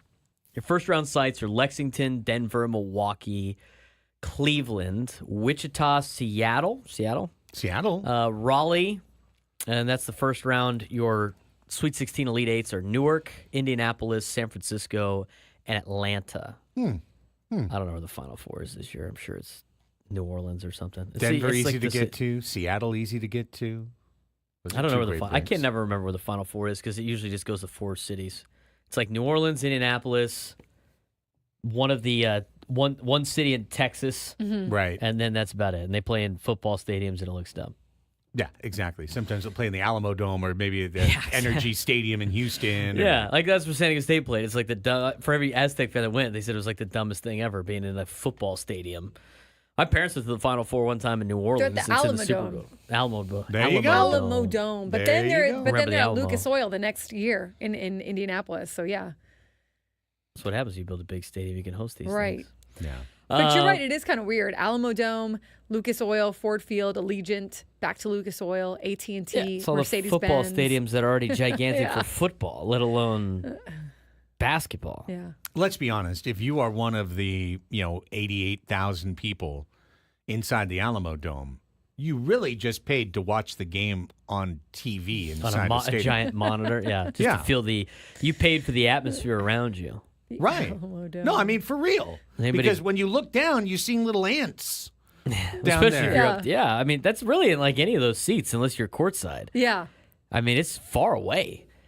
If you and they don't like, it's not like they cut the arena in half. Right. That's what I was going to ask. Right, they put it right in the middle so they can get as many seats in as possible. So if you're at like any end that's not in the middle, you're like it's like watching football on the opposite 20-yard line. You're like, oh look, I wonder what's going on down there. Let me look up. Right. Oh, okay, that's what happened. All right, cool. Yeah, that's ridiculous. Anybody been in the Alamo Dome? I have not. No. That's an interesting facility. I've been in the NBA facility at San Antonio because AT&T. Yeah, they used to play the Rampage there. The Goals did. Correct. Exactly. Yeah, I've been to a Goals Rampage game there at AT&T Center. It's pretty wild. It's a pretty nice arena. It's in the middle of nowhere in San Antonio. Yeah. And then they have a rodeo arena next door to AT&T Center, Yes, but then they they do. have really the real rodeo at the Alamo Dome. The Alamo Dome's weird. It's got like 4 sections. And then it has like these giant walls that kick out. Yeah. So like you're kind of in your section and you can't see the other ones. It's just you and the. Yeah, it's odd. But we played the Alamo Bowl there when I was in college. Fun time. Good times. Down 31-0 at halftime. Came back and won a triple overtime. It looks so ugly on the outside. It's not much prettier on the inside. Do I need to pull up a... Just Google like the image and go to images and look at the outside. That's at least in where, the daytime. Maybe it lights up a little at night. I don't know. It's not great. They built that thinking they were going to get an NFL team of some kind. Oh, and then they okay. didn't. Wow. And so Yeah. now they have this, this facility. Yeah, on the outside it's like, it's okay. A little better at night. Yeah, let me see if Yeah. I can share my screen here. for The everybody. Wikipedia one of it is just a gray box. Yeah, it's... That's pretty much a gray box. Yeah. I don't know why I can't pull up like the full Like this one right here. picture. It's dumb. Anyway, There it is. the Alamo Dome. Remember the Alamo Bowl. Remember, we lost the Alamo. That's what Oregon says. That's what Oregon says now. We lost the Alamo Bowl. Dang right. They were up 31-0, had a huge lead, and they lost. Suck it, Puddles. Puddles? That's a foul on you. No, it's not. Oregon Ducks couldn't handle the frogs in Texas. Suck it, Puddles. Suck it. Great. Wow. Referee never called it a foul on himself. Nope. Never was clean. happened. He gets a little bit of that power, you know? Yeah, I get it. I get clean. it. It's clean. It was clean. Clean clean. play. All ball. That's right. All ball. Did that with a backup quarterback, too. How about that? Didn't we see Puddles like at some event earlier this year where he was just like he was like in the middle of a water? Oh, yeah, dance they or had the something, inflatable or- duck Right. on the river in Indianapolis In for the Big Indianapolis. Ten meetings. Puddles scares me a bit. He's a little bit of a scary duck. He's psychotic. Puddles the duck is psychotic, or the duck. I don't know what it's called. We went through like what it's called. It used to be called Donald Duck, and then Disney leased out the name, and he was allowed to look like Disney's Donald Duck. Right. But then like the school wanted to do edgier things, and Disney's like, no, it's our product, and so they're like, okay, we're going to end this relationship so our duck can ride a motorcycle and do edgy things. Yeah. He does some pretty edgy things. He's a pretty raunchy duck. You know what Donald the Duck needs? Pants. Yeah, so does Puddles. Yeah. That's a good point. He's just got the Kind of what jacket. makes him so edgy. You know? I'm saying the character's edgy to begin with. He's already walking Oh, around there with you no go. pants on. There we go. We got an Oregon guy chiming in. You should be very afraid. Remember the Alamo, buddy. Remember the Alamo. That was fun, wasn't it? 31-0 lead. How do you lose a 31-0 lead? Oh, jeez. Go ask Halftime. Adam. Adam could 31-0 at half. He doesn't You know think you have 31-0. it wrapped up? Yeah. 31-0. You're already celebrating. 31-0. I was ready to go home. I was like, we got a long bus ride back to Right. Dallas, DFW, and then I got to fly home. This sucks. And they scored and scored again. I looked up. It's not that out of reach. And then Oregon just completely crumbled. And then they had their Chipotle on the way home. And it was like, see ya. Easy, Mark Helfrich. Yep, that's right. That's how you do it. They also lost their center in that game and their quarterback, so that's also a factor. That could Yeah, have well, been. yeah. That But plays so did into we. it. But so did we. So, as far as I'm concerned, it was evenly matched in the second half. That's why I tell all Oregon fans all the time, especially when they want to pop off. Remember the Alamo Bowl, buddy. Rod in time the we played chat. there. Trauma for Rod. Yeah, Rod in the chat says that Wow. Donald Duck He's calling should names. actually be named Dodger Duck. Dodger Duck. And this, I think this is very important for the San Diego audience to Oh, know. wow. Going into a winter season at the happiest place on earth, let's figure out if it is really. Rod says, quote, I was wearing a Padre hat at Disneyland, and during the parade, Donald Duck did a thumbs down to me. That bastard. My family witness. He has witnesses. He'll never Dodger forget Duck. it. He's never going to forget I it. only like one duck. It's Wild Wing. You So know duck I what? like. Now that I think about it, what color is Dodger Duck's little suit? It's Dodger Blue. It's blue, isn't it? It's Dodger blue, isn't it? Isn't it? Doesn't wear pants. Wears a damn Dodger hat. The little Probably Dodger eats outfit. Dodger dogs. Oh, don't like Puddles the duck. Don't like Donald Duck. Only duck I like is Wild Wing. Charisma, also, I'm sure wearing Padres gear, says she has gotten trash talked at Disneyland by employees too. Oh my gosh. Happiest place for who? That, This seems like biased. Right here. especially because they go through like that rigorous training, and you Yeah. can really get fired for that. And she says that's not very Disney of you.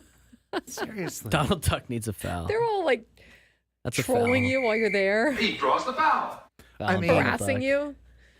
I Rod's mean, 8-year-old daughter traumatized on scene. Dad, did he do that to you? Yes, he did. Oh my God. Dodger Duck. What an experience. Has deferred paychecks.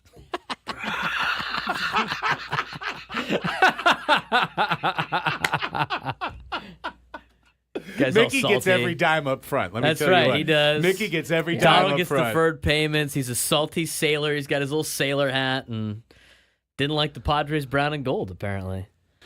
I actually would be hilarious. Some like random like character at Disneyland just talking smack to you, like Gaston is just talking Yes, smack it's about hilarious. the Padres. That actually is pretty funny. I think that'd be hilarious. Hang on. Hey man, didn't you guys go like 24 innings straight without Right. scoring a run? Easy, Gaston. Get out of here, buddy. Nobody Right? likes you. Seriously. Go find Belle or whatever. That's right. Yeah, exactly. You're she doesn't turning- like yeah. you anyway. Yeah. Turning me against the She's whole dating experience. she's dating a beast. How does it make you feel, Yeah. Gaston? Yeah. What is it, when you buy a Disneyland hat? What's the letter on that? It looks like the City Connects. It's kind of a cursive D, isn't it? It looks like I the wonder City how Connects. the Angels feel about this. Is going to I mean, there's Disneyland. You no- know now what? Dodger no loving. angel You know love. what? You know what? They're closer. Since Disney no longer owns the Angels, all of a sudden they're like, we're gonna stick it to Right. these There it guys. That's is. right. There it is. They I bet kept they're our very they kept, Ram-centric as well. they kept our big Thunder Mountain monstrosity in center field. But I tell you what, we're all Dodger fans now here at Disney.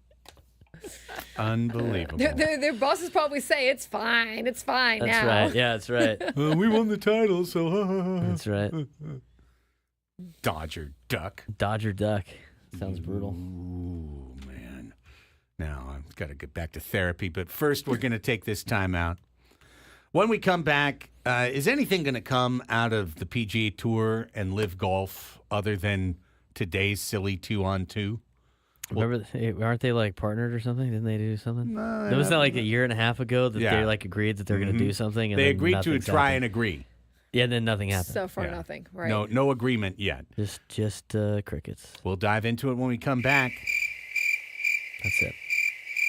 What color jackets are those crickets wearing? Now I need to know. Annie and Elsten. Jiminy Cricket were Dodger Blue. Yeah, what's going on with him? Which team did you root for in Game 5, Jiminy? Actually, that'd be great if Craig went to Disneyland with his family and just starts questioning every every Disney mascot what their affiliation is for sports. Oh, Etsy has a Disneyland sweatshirt being sold with the LA with the Dodgers symbol. Going to Disney is Dodger loving now. Don't shut down your San Diego market, Disney. Don't do it. Don't go there. Don't make me hate the happiest place on earth. Happiest place on earth unless you're a Padres. Exactly. Happiest place on earth, asterisk. Must root for Dodgers. I can't wait till you're like waiting in line. They you know fully how they do embraced- those things like, this is what you need to do on the, you know, wasn't it Bud Black that was the voice in Colorado or whatever when the airport, like you'd get on the airport tram? You're going to be waiting in line and it's going to be like Mookie Betts or Freddie Freeman. I'm Tommy Edman. Time to let you know about the wildest ride in the wilderness. Make sure you keep your hands and feet like in the Tommy vehicle. Hi, I'm sure to watch your kids. Yeah, I'm Max Muncy. Welcome to the Matterhorn. I stink at everything. Brr. I don't think he says not that gonna part. say that, but- right? No? Yeah, That sounds more no. like Will Smith. Make sure you pay attention to the relevant rules before riding this ride. Do not throw trash onto the onto the field. Please the keep field of play. Disneyland clean. Right. Do not throw your trash You know what would be the ultimate? onto the ground. All right, let's just put a pin on it right there. Oh, wow. 120 on the Fed. Back after this.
universe now that we've had this Donald Duck equals Dodger Duck discussion.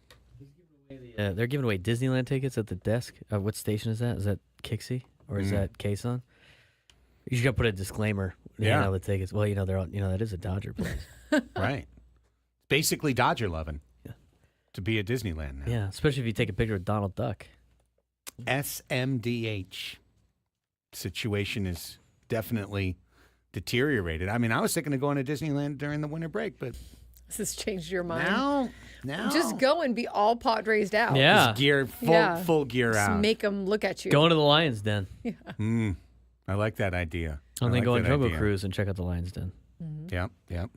I got, one of the T-shirts I haven't unveiled yet is the LFGSD T-shirt that's got the meme of the Padre fan flipping off the Dodger fan right in the middle of it. That's so great. Maybe I should wear that, specifically that. Probably what you should wear. Although it is kind of like a family place, there's probably going to be a lot of kids seeing that image on you. Yeah. I probably wouldn't wear that one to Disneyland, to be honest. But they're also seeing the propaganda images of Dodger Duck. So is it just an effective counter? Is it just a balancing Kids of are the going to universe? need to see it at some point, I guess. Right. I mean, they're already being indoctrinated. It's true. With Dodger Duckdom. That reminds me of my my aunt used to come to our sporting events.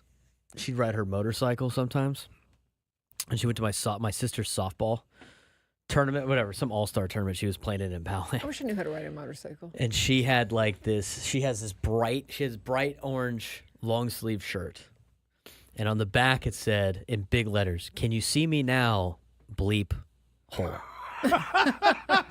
All spelled out. And my mom was like, "Debbie, are you out of your mind? You're at a youth sub." She's like, "Doesn't matter. They can see they'll see it eventually. It's not a big of a deal."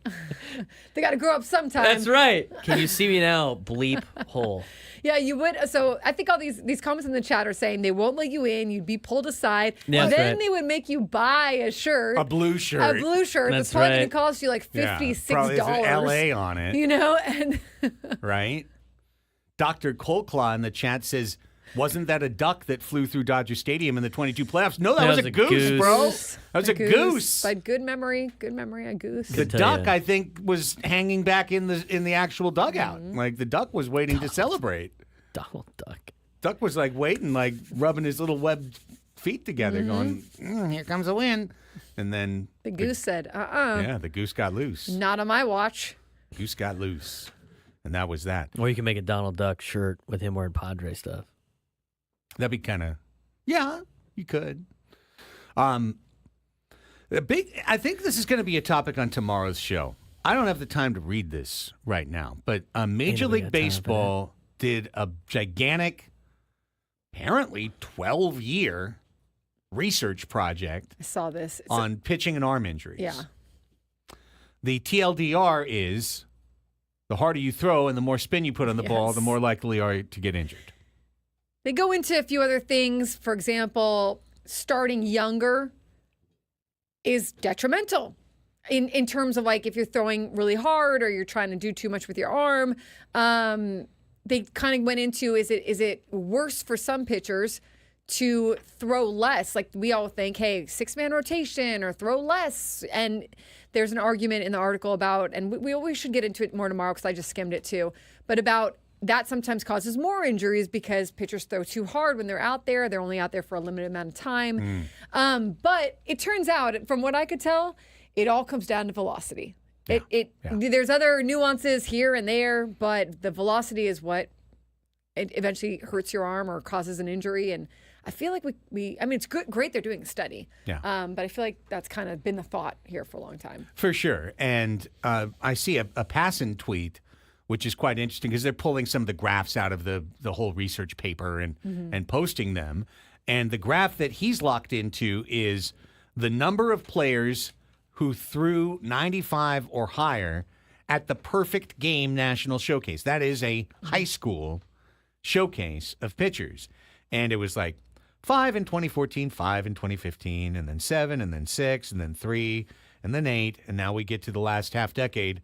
16, 17, 18, 24, and this year 36. From 5 kids that could throw 95 to 36 kids who could throw 95. And this is what he wrote. He said, MLB says pitch velocity is the greatest driver of injury, and yet teams at the college and pro levels continue to prioritize velocity. Yep. Not only do kids emulate what they see, they train specifically for it. This is baseball's brokenness. Well, yeah. I mean, as long as there's going to be a reward for velocity, which is coming in a paycheck for these pitchers at some point or another for a lot of them, that's what they're going to train for. The same way that so many position players didn't value a hit as much as they're going to train for power. They're going to train for home runs. They're going to train for the ability to hit the ball out of the field versus just hitting. Right. And being able to move the runners along or being more of like a pure hitter, so you could say. So, yeah, I think that part of it's pretty interesting because it's kind of like a vicious cycle. Like when does it revert back to like a more of a mean where there's value in other kinds of pitching? I mean, there's value in obviously being able to post and being able to go long in depth into games. And I feel like pitchers are still valued for what their stuff is. You know, it's not necessarily always velocity, but the bigger velocity pitchers are the ones being rewarded the most. Yeah. Typically. Unquestionably so. I mean, I continue to think through it like Robert Suarez. Hey, buddy, I know you throw 100 and 101, and that's how you get all your saves. And when you throw 97 and 98, that's when you gave up the homers. And that's when you blew the saves. But for your long-term health and well-being, you might want to consider becoming effective at 96 or 97. And what's he going to say to you? He's going to look at you like you got a horn on your head. You know? He's going to say something unflattering in Spanish to you at that moment. You know? How about, here's another example, Mason Miller. Mason Miller, Oakland A's, oh my God, electric. What does everyone say right away after they say electric? 103. That's what they say. They don't say, Mason Miller, oh my God, electric. Yeah, he throws 96. Yeah. Like. Exactly. Like you get, I feel like there's praise for like a Yu Darvish who has so many pitches and is a finesse pitcher, and Joe Musgrove, but not like the praise that you hear for guys that throw hard and the contracts that those guys get. And for the guys like them, what do they get instead of the, hey, you throw so hard? Check out their spin. Right. Check out their spin. Which Look has how its own issues. Exactly. And those are the two drivers of injury are velo and spin, and the two things that have been isolated by the drive lines of the world, the pitching laboratories, are velo and spin. The thing that has been the point of emphasis for about 5 years, which is about when those types of places came online, has been velo and spin, and the resulting injuries have escalated apace. So the one thing I think is fascinating when I talk about that in relation to the Padres lab at Point Loma is they've been a lot more about, I'm sure they're still chasing velo, I'm sure they're still chasing spin. I don't want to say like, oh no, they're doing it right. But there's so much of what they're doing is about the biomechanics of throwing, of trying to find repeatability, of trying to isolate when somebody is getting out of form, which is going to lead to more injuries as a result. So I love that type of research, but I mean, I guess on one level it's pretty obvious, but yeah, we've been chasing the thing that's been destroying these arms, and there's so much incentive to chase that you could hand this straight over to every big league pitcher right now, and I guarantee you what they're going to say, Annie. They're going to be like, cool, throw it in the trash.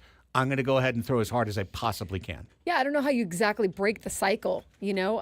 It has to be something that's valued by teams in another way, or valued by the same way that the Padres value line drives and gap to gaps and everything for their hitting. It is kind of like how you have to look at that. You know, you have to find teams that value what some of these other pitchers are bringing, or how they can, like, because you're right. What do? Tell him to slow down, or tell him to maybe work on a different pitch that might not be as hard on his arm, but that's like his bread and butter is to do what he's doing, and that might cause its own complications. I mean, it's always good, obviously, when you've got a better repertoire that you can go to and something that's going to cause a little bit less stress with some of your pitches. So I don't think that that's impossible, but sometimes I do think you're very set in your ways. And even if you're part of a team, like you might be part of a team like Luis Ariz, where they're like, we value the fact that you hit singles and doubles and that you can move runners over, damn the home runs. But he knows when he hits the free agent market, you know, he's made his bet. Luis has said, no, I don't care. I'm going to be this kind of hitter. It doesn't matter to me. But you see, that's like part of the complication. You hit the free agent market, and not every team values that the same way. But I think this article also said, or this study, that medical advancements have given players, quote, incorrect perceptions that surgery provides like this false sense of security. So like, okay, I'll throw hard. Inevitably, I'll have to get Tommy John surgery at some point, whatever, everybody does. And so I'm just going to keep throwing the way I'm throwing. And so the orthopedic surgeon says they have such faith in the Tommy John procedure, they're willing to sacrifice their own elbow, knowing if they wind up tearing it, they can get it fixed. But then the quote goes on later. He says they don't realize that 20% of the ones who get it don't make it back. They don't know all of the risks, et cetera, right? So, like, interestingly, like, I think it's kind of become like this monster that's kind of grown on itself. Yeah, and also part of those statistics, when they say 20% don't make it back from the first Tommy John, there are 14-year-old kids getting Tommy John surgery. We joke about it all the time. Yeah. Hey, get the guy the Tommy John before he's even drafted. Right. Like they're literally kids my son's age or a couple years older or a sophomore in high school, a junior in high school getting Tommy John surgery. And when those kids don't come back, they go into the numbers. Now, most of the adult pitchers that we see, grown men in the major leagues, they get the Tommy John surgery. They come back, they throw 2 miles an hour harder. Of course, if you're Shohei, you get 2 Tommy John surgeries in 4.5 years. Yeah. And that's what he did. So we'll see how that plays out. Okay, well, more on that tomorrow. Although we gave you a pretty solid survey right there. When we come back, final segment of the show, it's time to ask us anything. And that means I got to open up the lines. Hang on. Yeah. 833-288-09. I don't know why I did that. The added Yeah. It's Tuesday of the final week.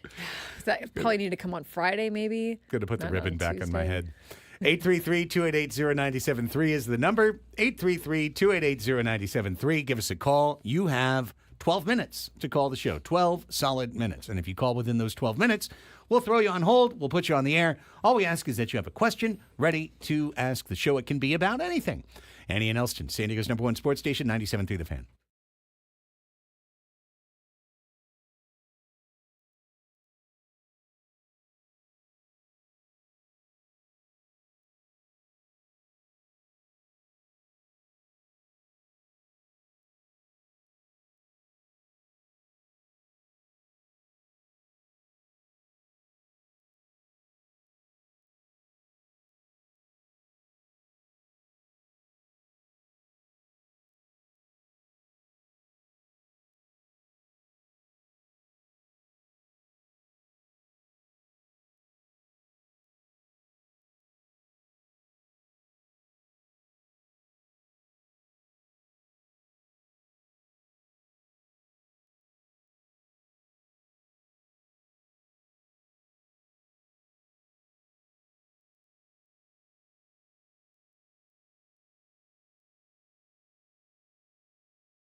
This hour on 97.3 The Fan is brought to you by Buffalo Wild Wings. Buffalo Wild Wings is football. You all right? What's going on over there? Just had a tackle of Annie's camera. Camera's drunk. Jeez. Wow. Oh my God. What are we doing here?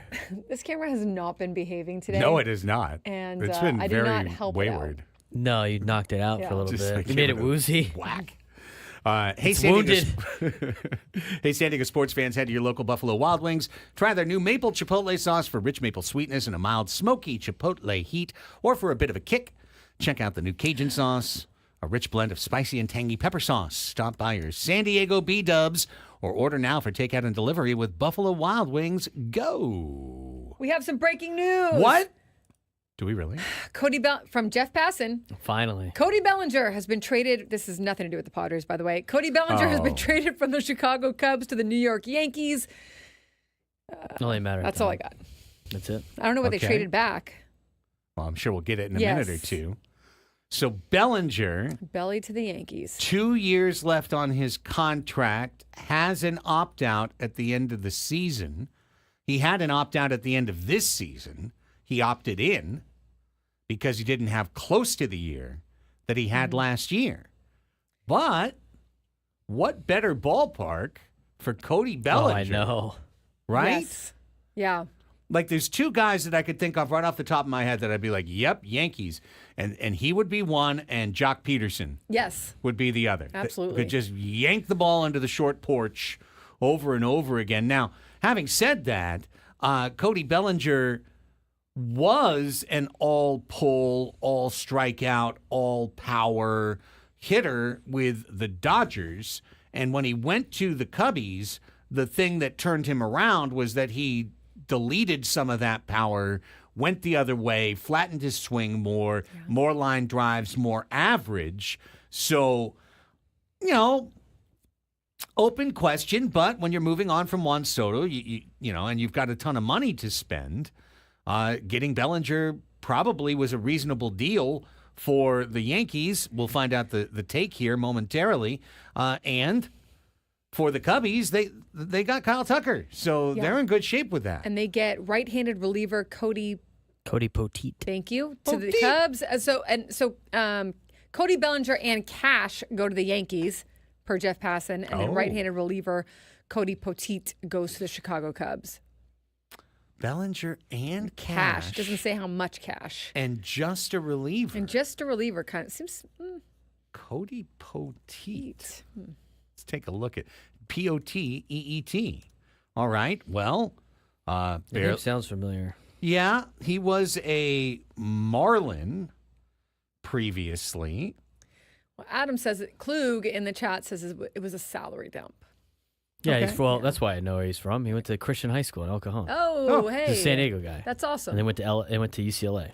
Okay, Cody Poteet. 30 years old. Has never pitched more than 12 games in the big leagues in a year. Has never pitched more than 30 innings in the big leagues every year. So Adams, this is a salary dump comment appears to be gaining a lot of steam and a lot of certitude right there. And we were talking about it the other day with the Kyle Tucker trade, that when you think about the Cubbies, not only did they have Bellinger, they've got Pete Crow Armstrong, who's the great defensive center fielder that they love. They've got Seiya Suzuki, who's been their right fielder. Yeah. Each of the last few years. Tucker has been a right fielder previously, but someone had to go. So Bellinger gone. Now you can play Tucker and Suzuki in the corners. You can play PCA in the middle.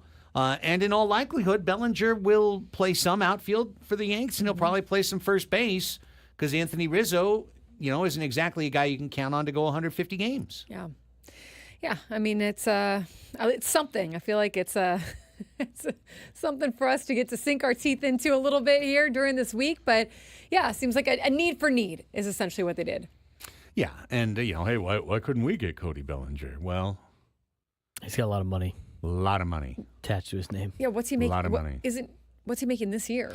He is making, glad you I asked, thought he was in like the 25. So did I. $27.5 million. Yeah, there you go. That's a lot. So. And that's what he made last year. Yeah. And the Yankees are in the post Juan Soto threshold here where they didn't get him and they can go ahead and use some of that money elsewhere. Now, last season, Cody Bellinger hit .266 with 18 homers, 78 ribs, 751 OPS, 111 OPS plus. He really wasn't that special. You know, he was okay. He really wasn't that special. He's 28 years old. And you know, somebody in the chat brought, I need money. Ian Happ, they've got Ian Happ too. Yeah. I keep forgetting Ian Happ. Ian Happ is, to me, kind of a weirdly dull player. He's not great at like anything, but he's one of those guys who's pretty good. Like he's a good fielder who hits for a good average with some power and a decent eye. Like, you know, not well. He's just whelming. He's not overwhelming in any particular way. But still, you know, Cubs are a good team, and dumping Bellinger makes a lot of sense. Yeah, and they had to kick in cash to make the trade and go ahead and get Cody Poteet. So Cody Poteet, a Christian patriot. Well, good for him. East County guy. We got Don online. Let's hit the bumper.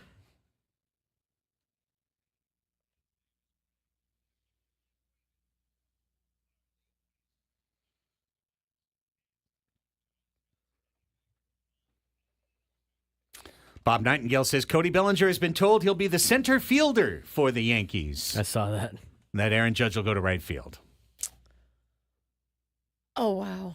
Yeah, can't drop the center field ball in right. It's true. Wouldn't you want one more, like, you'd want to have like 10 games there again or something, like just to catch Did the you ball hear that you that didn't get to catch. Did you hear, because I heard it on the morning show, I don't know if it's true, but I heard it on the morning show. Did you hear that the Dodgers auctioned off the ball that Judge dropped? Yes. That's crazy. Like $46,000. Mm-hmm. Do you hear that Donald Duck bought it? Is that our new bit? Here's Don in Point Loma, 833-288-0973. Hi, Don. Ask us anything. Hey, how you doing today? Thanks for taking my call. Hey, Craig, I wanted to ask you, are you originally from South Bay, L.A.? I'm from Long Beach originally. Long Beach, I'm sorry. Yeah. Bad choice of words. Anyways, I just wanted to ask you, did you used to go to Disneyland when you were a kid? Yeah, absolutely. I'm old enough, I'm 52, that when I was very young, they still had the tickets. The A ticket, Oh, B you had ticket. an E-ticket ride. Yeah, E-ticket ride. That used to be a saying in pop culture. Like, if something was really cool or really hot, you'd be like, E-ticket that's an ride. E-ticket ride, man. E-ticket, dude. Yeah, I remember that. Well, you know what I was going to tell you is, did you know that Disneyland has spotters? Once I turned 21, I had my birthday up there.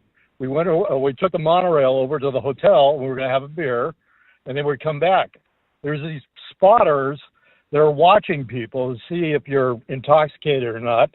And if you get back on the monorail and they think that you're drunk, they'll pull you out and then escort you off out of the park. Dang. Wow. Donald Duck doesn't Yeah, mess around. Yeah. Serious. I believe Yeah, it. the other thing I wanted to say was, I'm sorry I don't have any other questions, but Annie, thank you for explaining to me about the ownership group and the Yes. dynamics that you have to deal with. You know, Braden played some audio on Sunday, and I didn't really understand that.